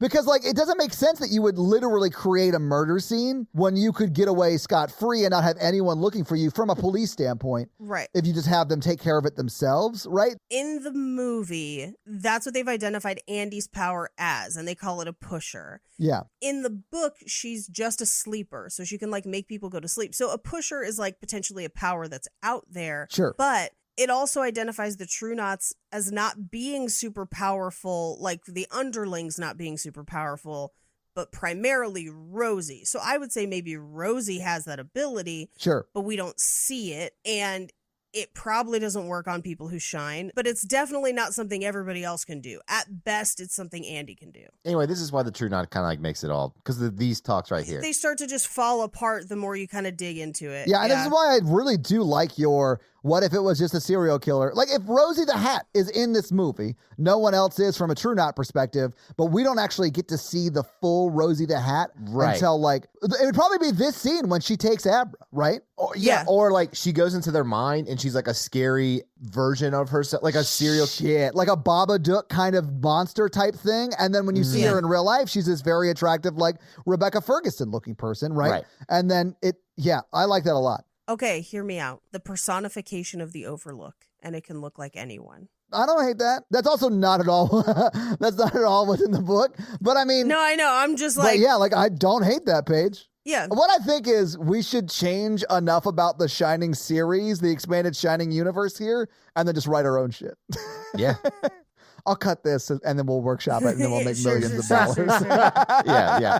If I could get shot in the shoulder and I die, like I'm not eating children. This is not even worth it. Oh yeah, some of these shots. Oh, what I thought was bonkers is that Andy, who is fully just like a 15-year-old, because she recently got turned, even though she gets shot in a place that would not be a mortal injury, she turns into the steam. So like, everyone in that caravan lived hundreds of years. Andy lived no longer than she would have lived had she been mortal the entire time. So as she's in the van, she's talking to the crow, and he's like, yeah, we were always going to have you, and now a bunch of people are dead, including your dad, and it's all your fault. Yeah. And she tries to reach out to Dan, but can't because of the drugs he gave her. But Dan gets back to the house, sees that her dad is dead, comes back to his apartment with the dad's bottle of whiskey. I love this so much because it really shows how much he's struggling with his addiction. And I know it's 8 years later, but like this is a real life depiction of what people who struggle with any addiction struggle with. Well, and it's different for every person, but this makes me cry every time. Because he's so rough, man. Yeah, he goes to the bottle, goes to drink it, then can't do it. This is where he throws it across the room, and I'm like, your landlord's going to hear that. Good for you for not drinking, but like maybe just pour it out in the sink and then throw away the bottle.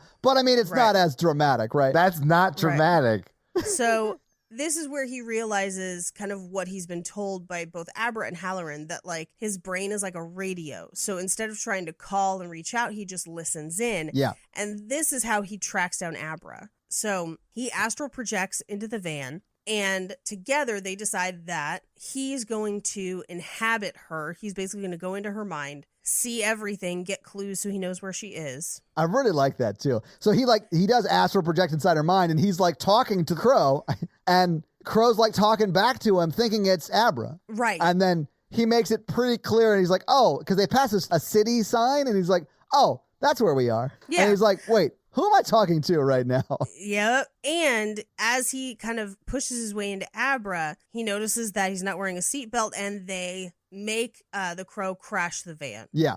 So they basically push forward into him and then crash the van. So Abra wakes up, Dan is gone, and the Crow is dying on the ground in front of the van because he's been thrown through the windshield. And Abra does that like really mean girl thing of like walking over to someone who's dying, and it's like, good. I hope it hurts. A lot. Yeah. You're in my burn book. But, okay, Todd, why wouldn't you wear a seatbelt? Just why? I mean, if you're this fragile, like that would make the fact that I'm not immortal, but I'll live for thousands of years. If I am this fragile, like regular mortality fragile, even more so, I would be careful with my safety. Right. All of the reasons you would wear a seatbelt, Mikey, now are the same reasons I would wear a seatbelt if I was this sort of in this situation. The only advantage is like if you're left alone, you will just age slowly. Yeah, well, that's what it's positioned as, right? Because the granddaddy figure in the True Knot, like he dies of old age. Like I got that impression at least, right? Yeah. I'd imagine that if you stop eating steam, then you just age like a regular person does? I guess, yeah. I mean, probably a little slower, and I would imagine that it's like a gradual thing for you to get back to normal aging, but... Like a residual steam in your system. Yeah. That makes sense. Okay. So... Abra starts walking down the road, and Rosie is standing in the middle of the road watching her, and she just walks right through her. And so then I love cut that. to Rosie's trailer, and she's like, all right, bitch child. And I'm like, bitch child? Okay.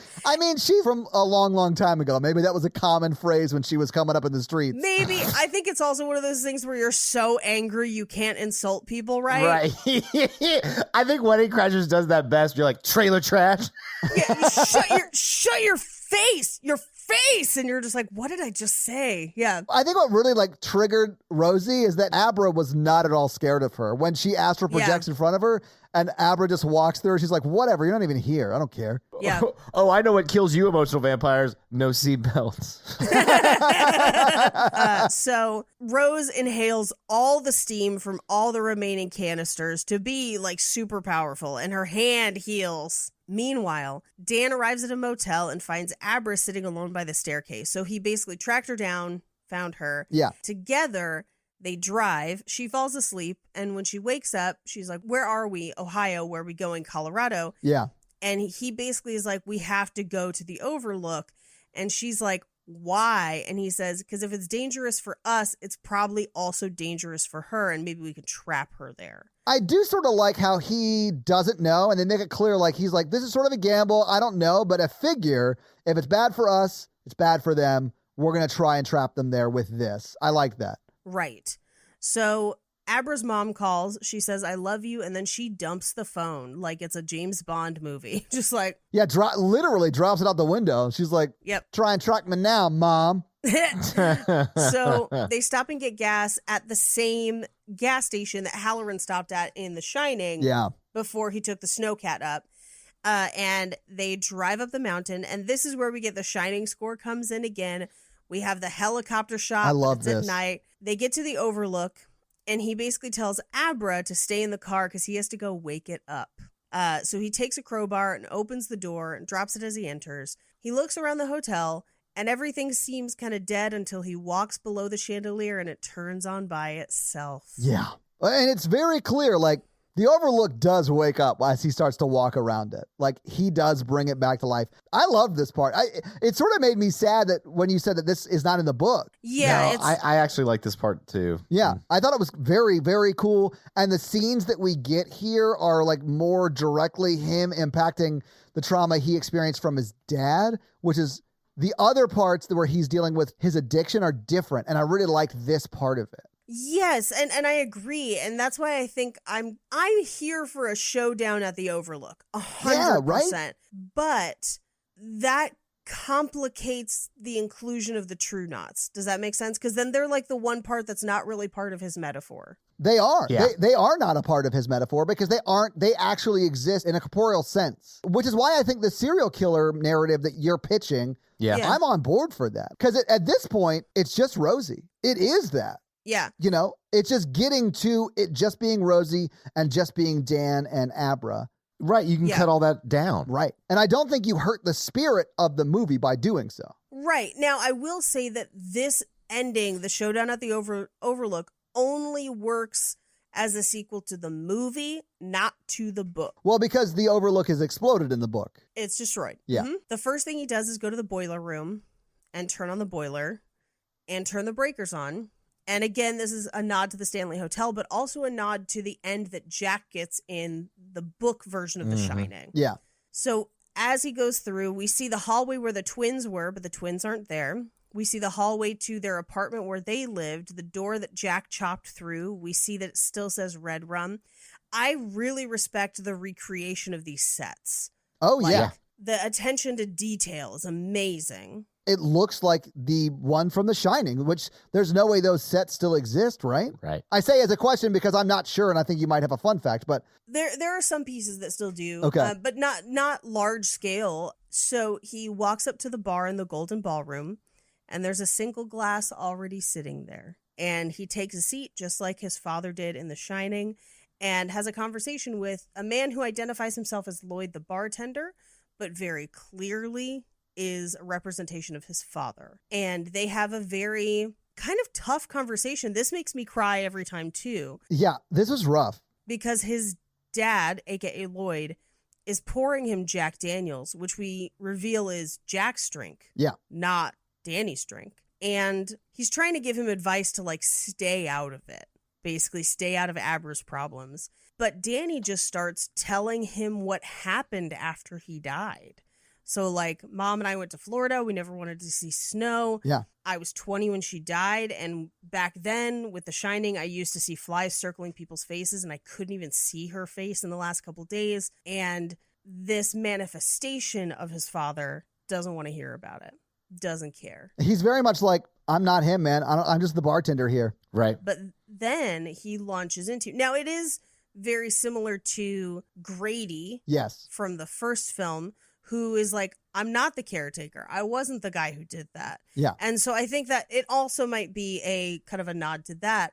Sure. But in this next sequence, he basically is like, you know, this is medicine because I provide all around. I'm surrounded by mouths. Those mouths eat time. They eat your days on earth. It's enough to make a man sick. And this is the medicine. And are you going to take your medicine? Yeah. And which is, in a way, it's, in more words, it is saying, are you going to follow in my footsteps? Yeah. Mm-hmm. And he says, I'm not. And so he swats the glass away. And as that happens, Abra tells him that Rosie is there. And so she comes into the hotel and she says, this place is sick. It has a cancer, only worse. Yeah, because it's a cancer that kills other people. Oh, right. Yeah.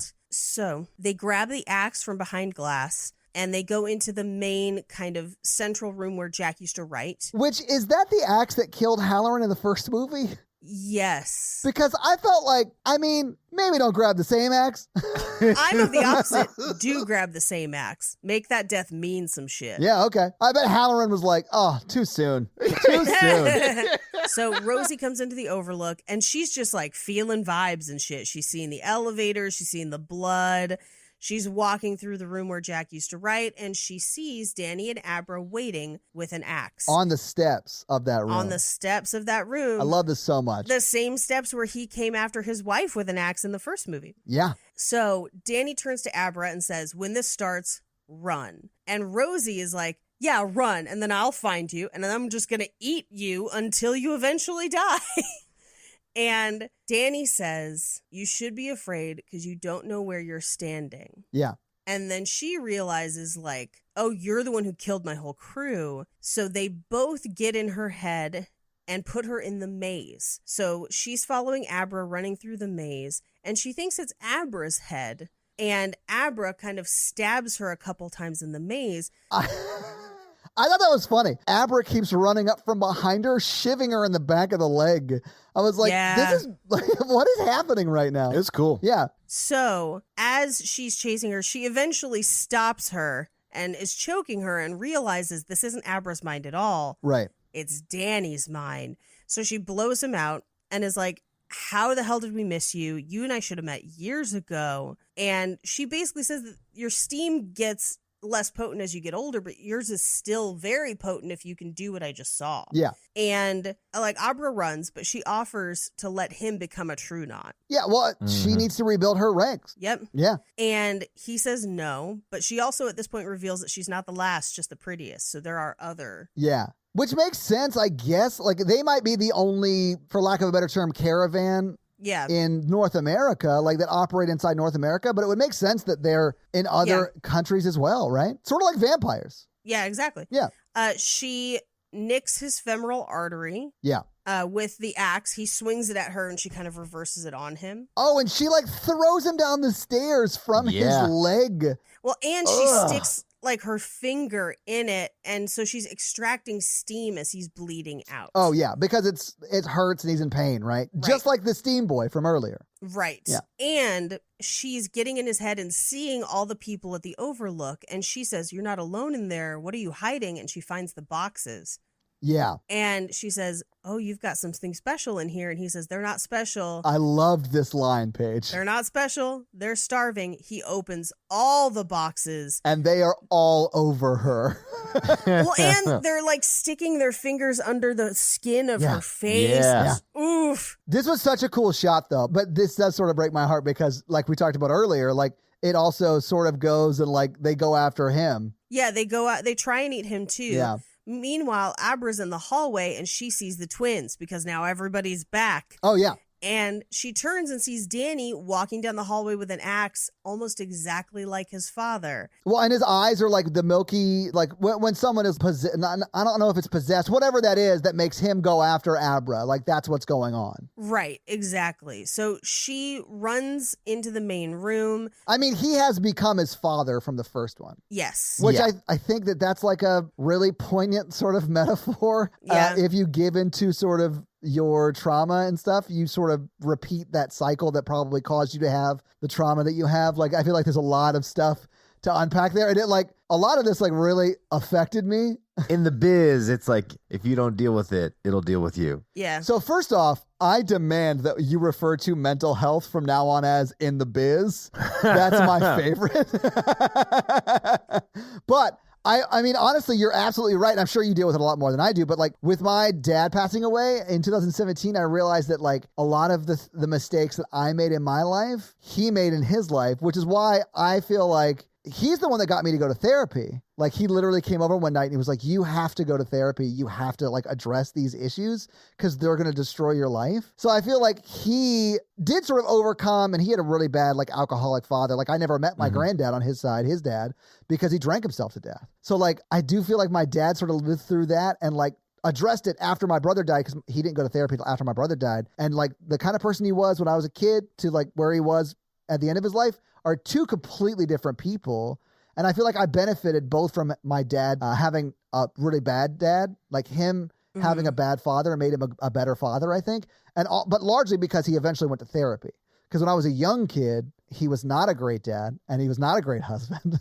And like, that's the reason my parents, you know, they got divorced and all that stuff. So like, I was like, during this scene, it's like a really sort of tense moment because like Abra's getting chased by what is essentially Danny as Jack Torrance, and I'm like crying. Like it's just like this weird dichotomy of like it's hitting me on such a personal level that I'm like weeping and stuff because I'm thinking about other things that are not on screen. It was really well done. Like maybe it was just specifically for the shit I'm going through in my life, but I really liked it. These are the sections of the movie that I really do like because of that emotional weight and metaphor, and they're really done well. I also love that as Abra's seeing all these ghosts, she's not afraid of the ghost, she's afraid of Dan. And the bathtub ghost tries to like come after her, and she just says, "Try it." And I'm just like, yeah. Well, we see it at the very end of this movie. Like she starts to handle the ghost like young Danny did. Yep. So like she knows she's got the power to save herself. Thanks for sharing that. But yeah, but if you don't deal with your stuff, it manifests in ways that you are unprepared for, and weird ways too. And that's not always like I do the same thing that this person did to me. But like the cycle, that cycle is definitely there. But like it'll come up. Yeah. So Dan bursts in and she's like, "You're not Uncle Dan.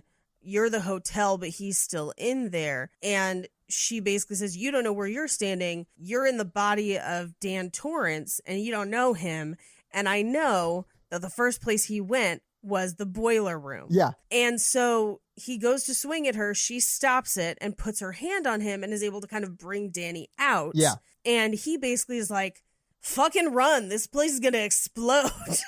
And so she does. She does. He runs to the boiler room to try and shut it off, but Danny kind of fights it from the inside. Abra makes it out to the snow in front of the hotel, and Danny backs away from the boiler, basically to let it explode. The same thing that Jack did in the Shining book, but just not in the movie. Right. He sees his mom, and then the boiler explodes, and the whole hotel burns down. Yeah. Dude, that shot when she's standing outside and you just see the fire sort of engulf it room by room, which sort of, I didn't know that it was gaslighting. Yeah. But when you said that, that shot made a lot more sense to me. Because in my mind, I was like, that's not how a fire spreads. Because I wasn't thinking like there's gas in every room. And if there's gas in every room, that's very much how a fire would spread. Yeah, it's traveling along the gas lines. Yeah. So yeah, I honestly dig that more now knowing what you said. Mm-hmm. Yeah. So we cut to later. She's talking to Danny back in her bedroom. And it seems almost like Danny may have lived, although we're about to find out, no, he a ghost, but that's okay. Yeah, yet again, in another movie, he's become a Jedi Master. Right. Her mom interrupts to say dinner's ready. And at first she's like, "Oh, I wasn't talking to anybody." But then she's like, "No, I was talking to Dan. Also, we go on after, and everyone's okay, including Dad and the grandma that we only addressed for like 10 seconds. Yeah. And so she says, I'll be at dinner in a minute. And she turns and sees the bathroom lady in her bathroom, enters the bathroom and closes the door. And that's the movie. Having seen the movie, having talked about it, what do you guys think about Dr. Sleep?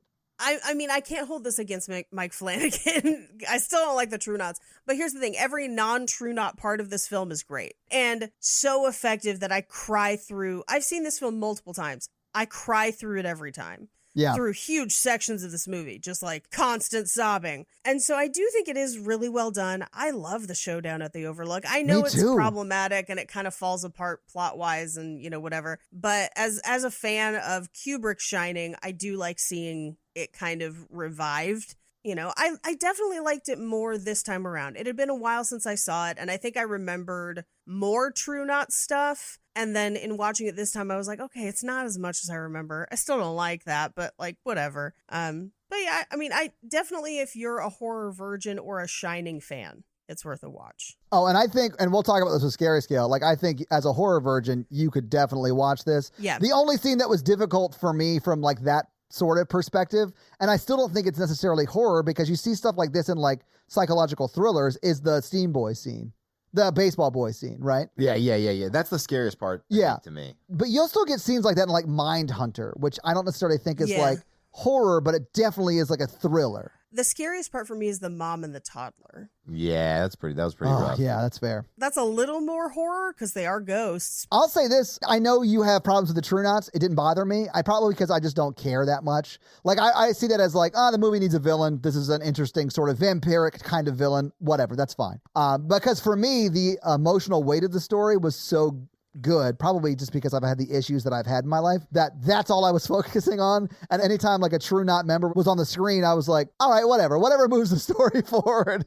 That's why. Yeah, I love the trauma metaphor. I love Danny's story of how he like overcomes what happened to him at the Overlook and his family. I do think the villain would have been more interesting as a singular like anti-Danny, like as a serial, like the trauma is me. I am the trauma. Like use the metaphor like that and been scary with it. I also think that would have made it more horror. Like if you're going to grant the premise that this is horror, that what you just said, what you and Paige have been sort of talking about, that could have been much scarier, which I wouldn't have liked. Like the villain killing Abra's family and like showing her in her mind just to mess with her to get her more scared when she finally comes for her or whatever. Yeah.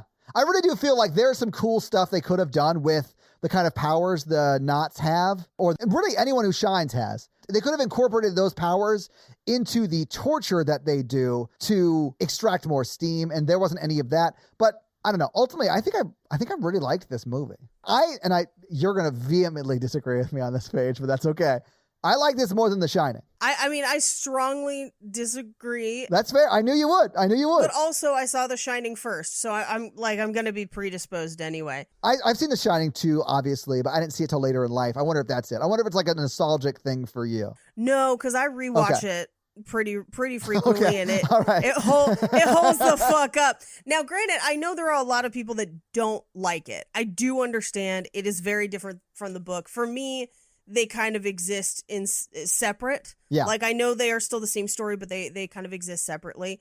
But also, when you think about it, The Shining is one of the first movies that is that prolonged dread where you're just kind of sitting in it. Mm-hmm. And clearly, based on my love of Ari Aster's work, I love that shit. You do. For some reason, I'm like, hey, if you could make a movie where I feel like I'm going to have a panic attack the whole time, but then also I'm like, what do the colors mean?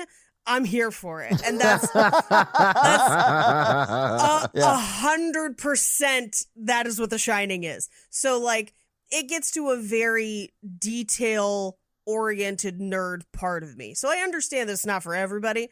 It's very much for me and cult podcast host Armando. It's one of our shared favorite films. Yeah. I think the reason I don't come back and watch this as much as like The Shining or other things is because the parts of it that really, really work for me just make me cry the whole time. Yeah. And then the parts of it that I don't like, I really don't like. And so there's a part of me that's like, do I want to sit and cry? Not today. But there are days where you're like, I could go for a good cry. And then by all means, watch Dr. Sleep, if you're me specifically. If you're you specifically. I will say the movie Rocket Man made me cry for very similar reasons. Mm-hmm. I know you said Rocket Man, but in my mind, I heard The Rocketeer. And I was like, why would you cry for that? She's not talking about that. She's talking about the Disney 1996 vehicle.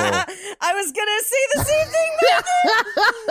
The Harlan Williams vehicle. Yeah. Where he goes to Mars. Yeah. And it's very emotionally poignant. I love that movie. Like, I unabashedly love that movie. No, I was referring to the Elton John musical biopic, Rocket Man. That makes more sense. Yeah. That has a ton of addiction and recovery themes. But then also Harlan Williams makes this guy barf on the gyroscope. Oh my God, Todd, you've got to watch Disney's Rocket Man. I'm on board. Mikey, let me come over. We'll watch it together. Double feature. You should watch both Rocket Man. Yes. Oh my God. The double feature we all deserve. Rocket Man and Rocket Man. Yeah, oh my God. Yeah, anyway, Paige, maybe we should just get into fun facts. Let's do it. Hit us with your fun facts. Danny, fun facts. So in the novel The Shining, the Overlook is burned down. So in Dr. Sleep, the True Knot has built one of their campgrounds on where the Overlook once stood. Because it is an evil place. That makes complete sense. It is an evil place. Yeah. Now, in the books, Wendy, Shelley Duvall's character, Danny's mom, Jack's wife, is so badly beaten that she broke an upper vertebrae in her spine. She broke her ribs and her hip trying to escape from the Overlook. And so in Dr. Sleep, she is actually constantly ill and permanently physically affected by her injuries and basically lives in a lot of pain until she dies. Wow. As opposed to being kind of like up and around. Yeah. As I mentioned, Halloran lived, so he lives and continues supporting the Torrances for a while. He does eventually die, obviously. Now, when it comes to the showdown at the end, because there is no Overlook, in the book, Abra is astral projecting a lot. So at the end of the book, she challenges Rose and says that she'll meet at their campground where the Overlook once stood. But actually, Dan and Billy go, and before going, Dan loads up with the steam, aka psychic energy, of Abra's great-grandmother, Concetta. Okay. So as she dies of cancer, he inhales the steam, or ingests the steam, and uses that energy to kill most of the remaining Knot, who are already dying of measles. I'll get to that in a second. I'm sorry, what? This checks out. This sounds Stephen King. Yeah. Are the True Knot just like anti-vaxxers? Like, I'm so confused. I'll get into it in just a sec. Oh, wow. Okay. So Abra pushes Rose over the lookout point where she falls to her death. All of the other main characters survive. And I mean all. Okay. So they kill a fair amount of the True Knot, but everyone else lives. Everybody. Okay. So toward the end of the book, and I kind of mentioned this at the beginning, we learn that Lucy Stone, Abra's mother, was born out of wedlock, and Lucy's mother, Alessandra, was Jack's student. So right. it's, yes, great-grandmother. Okay. And Alessandra dies in a drunk driving accident, so we don't really get to talk to her in the book at all. Yeah. And Lucy, Abra's mom, was raised by her grandmother, great-grandmother, the one who dies, who gives Dan the vapors to kill everybody. But that's why the great-grandmother is a huge, important character in the book, not just because of, like, how she helps them die, but this explains that Abra and Dan are actually related. He is her uncle, essentially, but he's, like, Lucy's his half-sister, essentially. And, again, that means that Jack probably shined, whole thing. So after they defeat the True Knot, because everybody lived, Dan continues to work through his trauma and develops relationships with the people who helped him. And essentially in Abra, he finds like a new goal in life to help her avoid some of the pitfalls that he had shining as a kid. They like combine two characters. So the doctor who gives him the job and Billy are kind of the same person in the movie. Like, we only see that doctor once, but in the book, they're like two separate people and they kind of serve different things. But part of the reason they find out about Abra is because her parents take her to a doctor who's also in AA. And so that's kind of how everybody... That's like the connection? Yeah, kind of. So... nearly every character in the story, including Abra and her family, are white. There are no people of color in the True Knot at all, specifically. All the AA members are mostly described as white. Any inclusion of characters of color, for the most part, is the movie. Which I'd prefer. I think that was a good change. Yeah, same. But that's going to come up a little bit when we talk about the True Knot a little bit more later. So, in the book... Abra writes her name in Dan's AA meeting notebook, then later on the blackboard in his room, and then gives him her email address, and they begin writing back and forth, and then via email they agree to meet. But it's not because of Baseball Boy. They just agree to meet. Right. To basically, like, meet each other because they, haven't met any other people that shine. Yeah. They have a shine meetup. Right. So let's talk about the True Knot. Okay. In the book... the True Knot is described as middle-aged and older white couples who dress like retirees driving around America in their RVs, specifically wearing shirts with slogans like, "I'm a people person" and "World's best grandma." I sort of love that. Okay. Don't love their inclusion in the story because I think it kind of falls apart. Yeah. But the idea of them being old white people preying on children... hilarious. Yeah. So funny to me. But their goal is to blend in, and they're not sexy or edgy. There's not a sexual component to the steam. Except for Rose with her top hat, but she's also described as being in like her late 40s.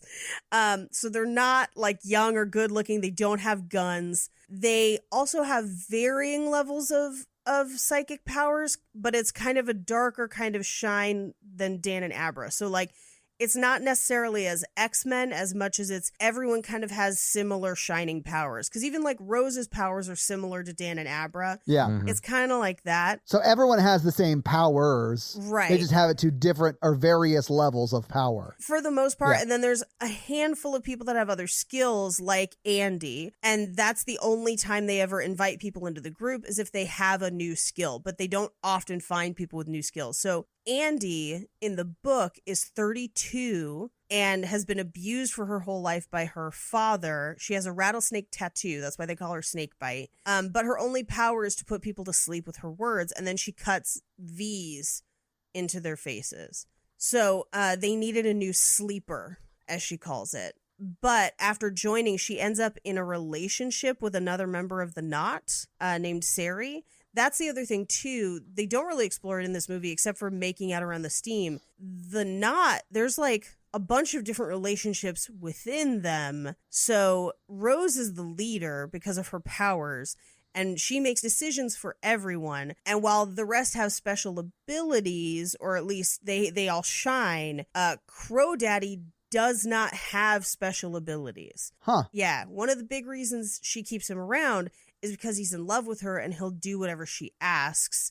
And they are kind of in a relationship, although Rose often has sex with other Knot members, including Andy, like right after they've just turned. Okay. So like she is That was using exactly sex. what I thought. Mm-hmm. She's using sex as a manipulation tool. Sure. So in the book, they hunt down Bradley, baseball boy, and they torture him and feed on his soul, but they don't find out much later that he is poisoned with measles because he wasn't vaccinated. Oh my God. You gotta Okay. cook your food though, like that at 150 degrees. You gotta get that internal temperature of your steam. Well, and also because they were like bathing in his blood, so quote unquote their physical forms caught his infection. Wow. Okay. So that's why they believe that they need to eat Abra to heal them.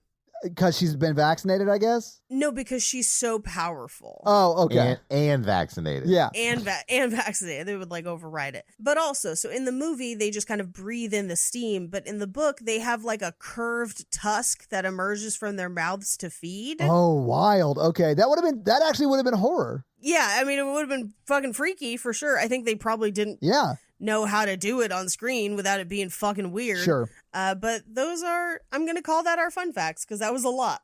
Yeah, awesome. Well, thank you for those fun facts. That's awesome. All right, let's talk box office then. So let me just correct myself because I think earlier I said the movie came out in 2020. It actually came out in 2019, just as I'm looking back over my notes on box office. So what do you think the budget for this movie was back in 2019? This was a big deal movie. I'm going to say 30. Yeah, I'm going to say 30. Okay. What do you think, Mikey? 35 or 40. Okay, you're a little bit closer. It's actually $45 million. That makes sense. Yeah, I mean, it is a follow-up to an iconic movie. You're going to want to put money into it because it's probably a pretty safe bet. Every cent of that is on the screen, too. This looks like a movie that costs that much money, for sure. Well, I think a lot of that is the work of Mike Filmagneri, I believe is how you say his last name. He's the director for cinematography for this.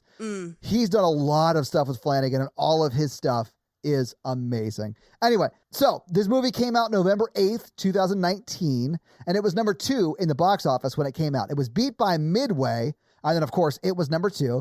Number 3 was Playing with Fire. Number 4 was Last Christmas. And number 5 was Terminator Dark Fate. So what do you think Dr. Sleep made in its first weekend out? Everybody saw this movie when it came out. I'm going to say that first weekend it probably made at least 20. Okay. Mikey, what do you think? I think it made 15. I think this movie did not do well. Mikey I don't think it met expectations, but I think it did fine. But it made $14.1 million in its opening weekend, which I could see as being a little bit disappointing if you just sunk $45 million into a movie. But that being said, what do you think it made in its total domestic box office run? I think it made 60. Okay. Mikey, what do you think? I'm going to agree with Paige. I think 60. I think it did 60. Okay. I was a little surprised by this. So it made $31.5 million domestically. Okay, it did bomb. Okay, I thought this bombed. Wow. Yeah. So it did bomb. And I was looking over sort of its theatrical run. It was in theaters for 9 weeks, so a little over 2 months. but it was out of theaters before they started closing for COVID. So COVID did not impact this movie in theaters. Although there was like 3 big horror films that like bombed at around the same time. Yeah, this is one of them. Dark Fate came out the same time and also bombed, which, don't get me wrong, Dark Fate is a bonkers bad movie. But like for a big blockbuster action movie to bomb that hard is pretty wild. Yeah, so just to put it into perspective, since you mentioned Dark Fate, and I have the figures right here, Dark Fate cost $185 million to make, made $62 million domestically. Oh, God. But Dark Fate did go on to make another $188 million, so it did eventually make a total of $250 million worldwide. But let's talk about Dr. Sleep worldwide, because much like Dark Fate, it did better internationally, not as better as Dark Fate, though. International Dr. Sleep made $40.2 million. So total, it made $71 million, almost $71.8 million in the box office. But for a movie that's this recent to have as good of a home market performance, I think this movie did better in COVID, if that makes sense. Well, I mean, that's what I did to it. Yep. So I think Mikey's experience is a lot of people's experience with this movie, because for whatever reason, they didn't catch it in theaters, but they caught it during COVID, and it made another $11.3 million in the home market. And that doesn't include what HBO Max paid for it to be able to stream it on their platform, which I would guess is a few $1 million. Yeah. I don't know what that number is because I can't find it anywhere. But before it was available for free on HBO, it made $11.3 million there. So we're talking like $83 million if you add all that up. Yeah. On a $45 million budget. It wasn't a bomb in the like money sense, but because it didn't make its money back in the domestic box office, that's sort of what people look at as it being a bomb. So it didn't do great. But I think it made money. And it is a good movie. But that is your box office. Let's do scary scale. Yeah, hit us with that scary scale, Mikey. All right, scary scale is how scary we found the film when we watched it this time. Our 1 example is Ghostbusters. Our 10 example is Texas Chainsaw Massacre. It's not a scale of quality, but just of how scary we were when we watched it. Or scared, not scary. I mean, that could be a different scale. But, okay, so how scared were you? Mikey, you have one job on the podcast, and every week it's different. I have lots of jobs. Okay, that's enough. Paige. I'm going to give this a 1. I'm also going to give it a 1. What about you, Todd? I'm going to give it a 1 for me, but I cried a lot. It was very sad, but I liked it. It wasn't scary. It's a 1. It's a 1. Okay, I got you. It's a 10 on the crying scale. Yeah, for me. absolutely. It's a 10 on the is Todd thinking about his dad and how much his dad positively impacted his life this whole time and weeping because he misses him scale. That's a 10 for me. But it's also a very specific scale that no one else is going to have.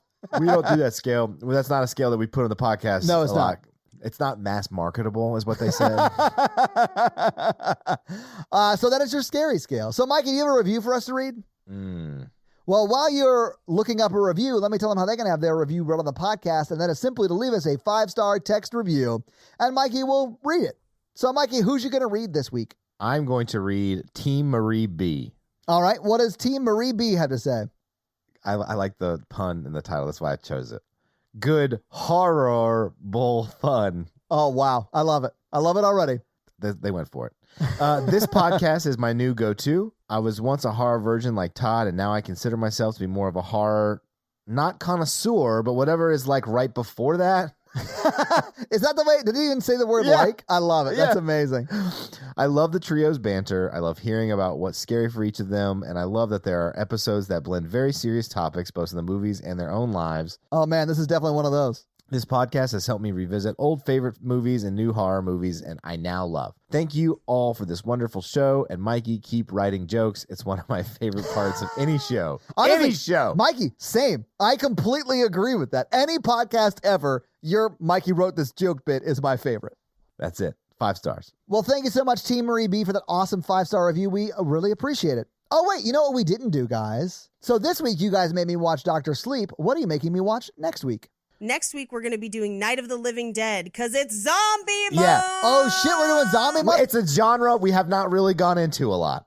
You're right. We've only done like 2 or 3. And we've done like 2 in 2 years. So yeah, we've done like 28 Days Later and the Dawn of the Dead remake. That's it. Yeah, that's it. So there's a lot of zombie movies out there we can do, and we've done 2 of them. So it is something we've overlooked, and I'm glad that you guys have decided we're going to rectify. So well done. Yay. Oh, I honestly think we should do a Romancing the Pod zombie nod and do Warm Bodies. That could be your pick. We'll talk about it later.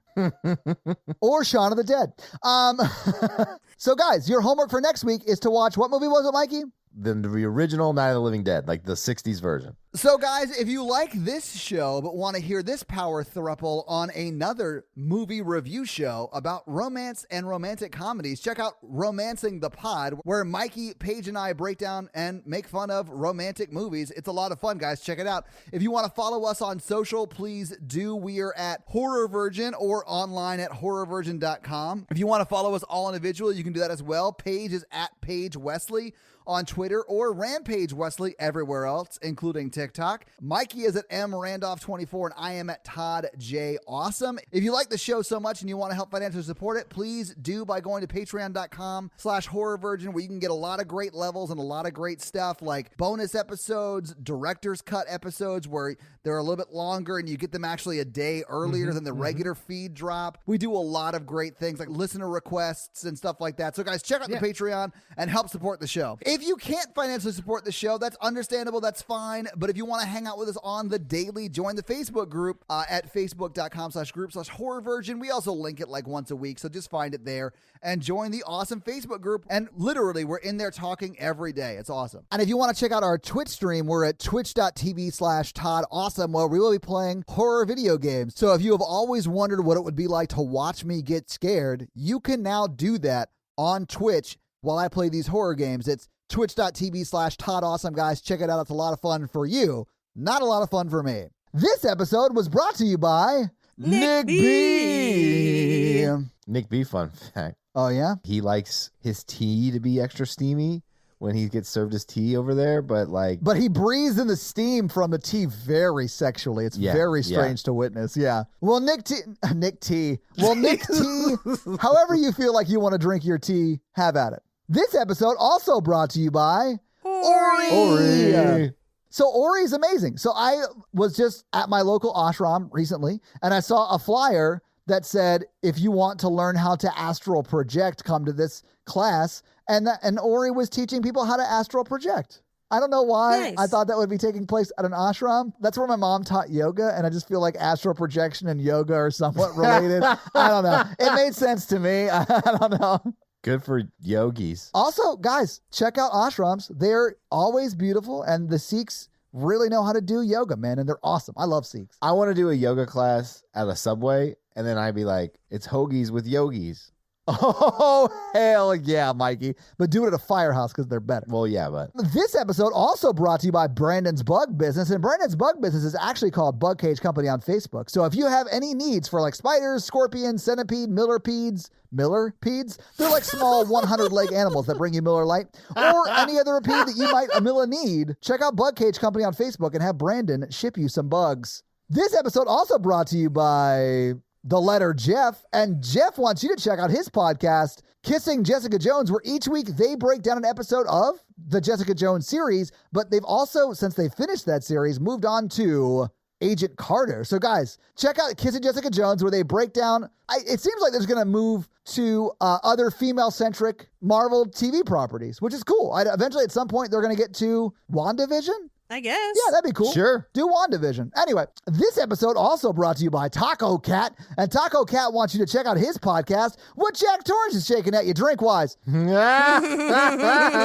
actually called What's New Barkeep? Whoa, whoa, whoa, where each week they talk about super nerdy shit like D&D and super nerdy stuff. But they also go into like more pervasive pop culture stuff like, Marvel movies, stuff like that. And they also enjoy a new alcoholic beverage. So check out What's New Barkeep.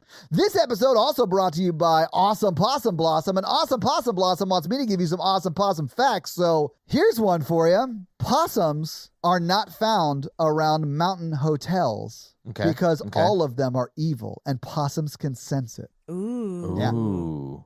All right, moving on. Yeah, okay, yeah. We now return you to another episode of The Patreonicals. All right, so on Earth, there's a big showdown. Kate's doing psychic stuff. There's robotic koalas and possums and pythons that Eddie's using to try to kill people. Sasha's pregnant with an evil child. They rule the Earth. Wait, I thought Sasha had given birth already. Yes. Yes, she did, and the child's very bad. Like they're like, it's fine. The child's there too. Anyway, but they're trying to murder the rest of they found Kate and Scott and Evil Matthew and Dave in North America. They're trying to kill them. And they have all the robotic stuff around. Right. And Evil Matthew's like, I've seen the face of true evil. And he, shaves off his goatee. And he's like, I'm just regular Matthew now. Yeah, I think that happened. Yeah. Did I do that? Did I do that in the next episode too? Yeah, I think maybe you should write down what happened at least in the episodes. It's hard to do one and then go back. Okay, okay. So Evil Matthew, he drops to his knees with a 1,000-yard stare and tears in his eyes because now he has seen the face of true evil, and he just collapses on the ground as koalas kill the population of Earth, robotic koalas, and they're coming to kill him. Scott, the Thing. Wait, they're robotic koalas? Yeah, now because Sasha and Eddie conquered the Illuminati and have all their technology. Oh, okay. All right. And then Scott's fighting really hard. Dave's fighting really hard. And then Dave is slowly eaten alive by koalas and screams terrible, terrible pain. When you say eaten alive by robotic koalas, that's confusing to me. Do they just eat for fun, I guess? They're cyborgs. Oh, okay. So there is still some organic material. That makes sense. I get it. Mm-hmm. Yeah. And Isaac is trying to eat the cyborgs, but he chokes on a cybernetic part and dies right there. What? Isaac dies? Yeah. And then Dave runs over to Isaac and kicks him because he's been really mean to him. Yeah, Isaac has been eating a lot of Dave. Yeah. He's been a real jerky about it. And then a bunch of possums, they grab Dave and they just pummel him to death into a bloody pulp, and he dies as well. Wow, okay. Kate throws Scott, the Thing, into a bunch of them, and they do that, but Scott, he's held down by a bigger rock. A flying submarine drops a giant mountain on top of Scott. And I'm sorry, a giant submarine drops a mountain on top of Scott? Like a big rock, a big rock. So Scott, who is a rock personified, is crushed to death by a rock. That should be a lyric in an Alanis Morissette song because it's super ironic. They drop a giant piece of paper on him as well. And then scissors, just giant scissors. Yeah. Well, paper beats rock. Oh, wait. Maybe that's how they rescue him later. Okay, so, and then Kate she's exhausted. She drops. She can't do her psychic stuff, and Sasha murders her brutally with a gun. Okay. All right. So who's left at this point, Mikey? So now you cut to the middle of the galaxy. Oh, okay. That's who's left. Where Amy's flying the spaceship, and Danielle, Queen of the Moon, and Tristram is part of the spaceship, and Domosaurus and Karun are on there. They come to the center of the galaxy, and they meet the god of that galaxy, which is Mikey, me, and it's me. I am God. I am the god of the Patreonicals, and I immediately smite Karun just because it's funny. Anyway, as a group, they collectively are like, everything's gone really wrong in the Patreonicals, and we don't know what to do. And I was like, I'll fix it. And so you lift your hand to reveal a glove with 5. Yeah, no. I just clap my hands a lot, and then everything turns black, and that's the end of the episode. I do love that in order to not get sued by Marvel, you couldn't snap. So you just changed the thing that resets the world is you giving yourself a round of applause for what you've done on the Patreonicals for 2 years. Yeah. And everything cuts to black. And there's no power Infinity Stone, so it is not the same thing. I'm just a god. Yeah, don't sue me, Stanley. Well, I guess next week we'll find out what happens or doesn't happen with the Patreonicals. That's going to be it for us, you guys. I'm Paige. I'm Mikey. And I'm your horror virgin, Todd. Keep it ooky spooky. Yeah. Have an amazing week. Bye, shining nerds.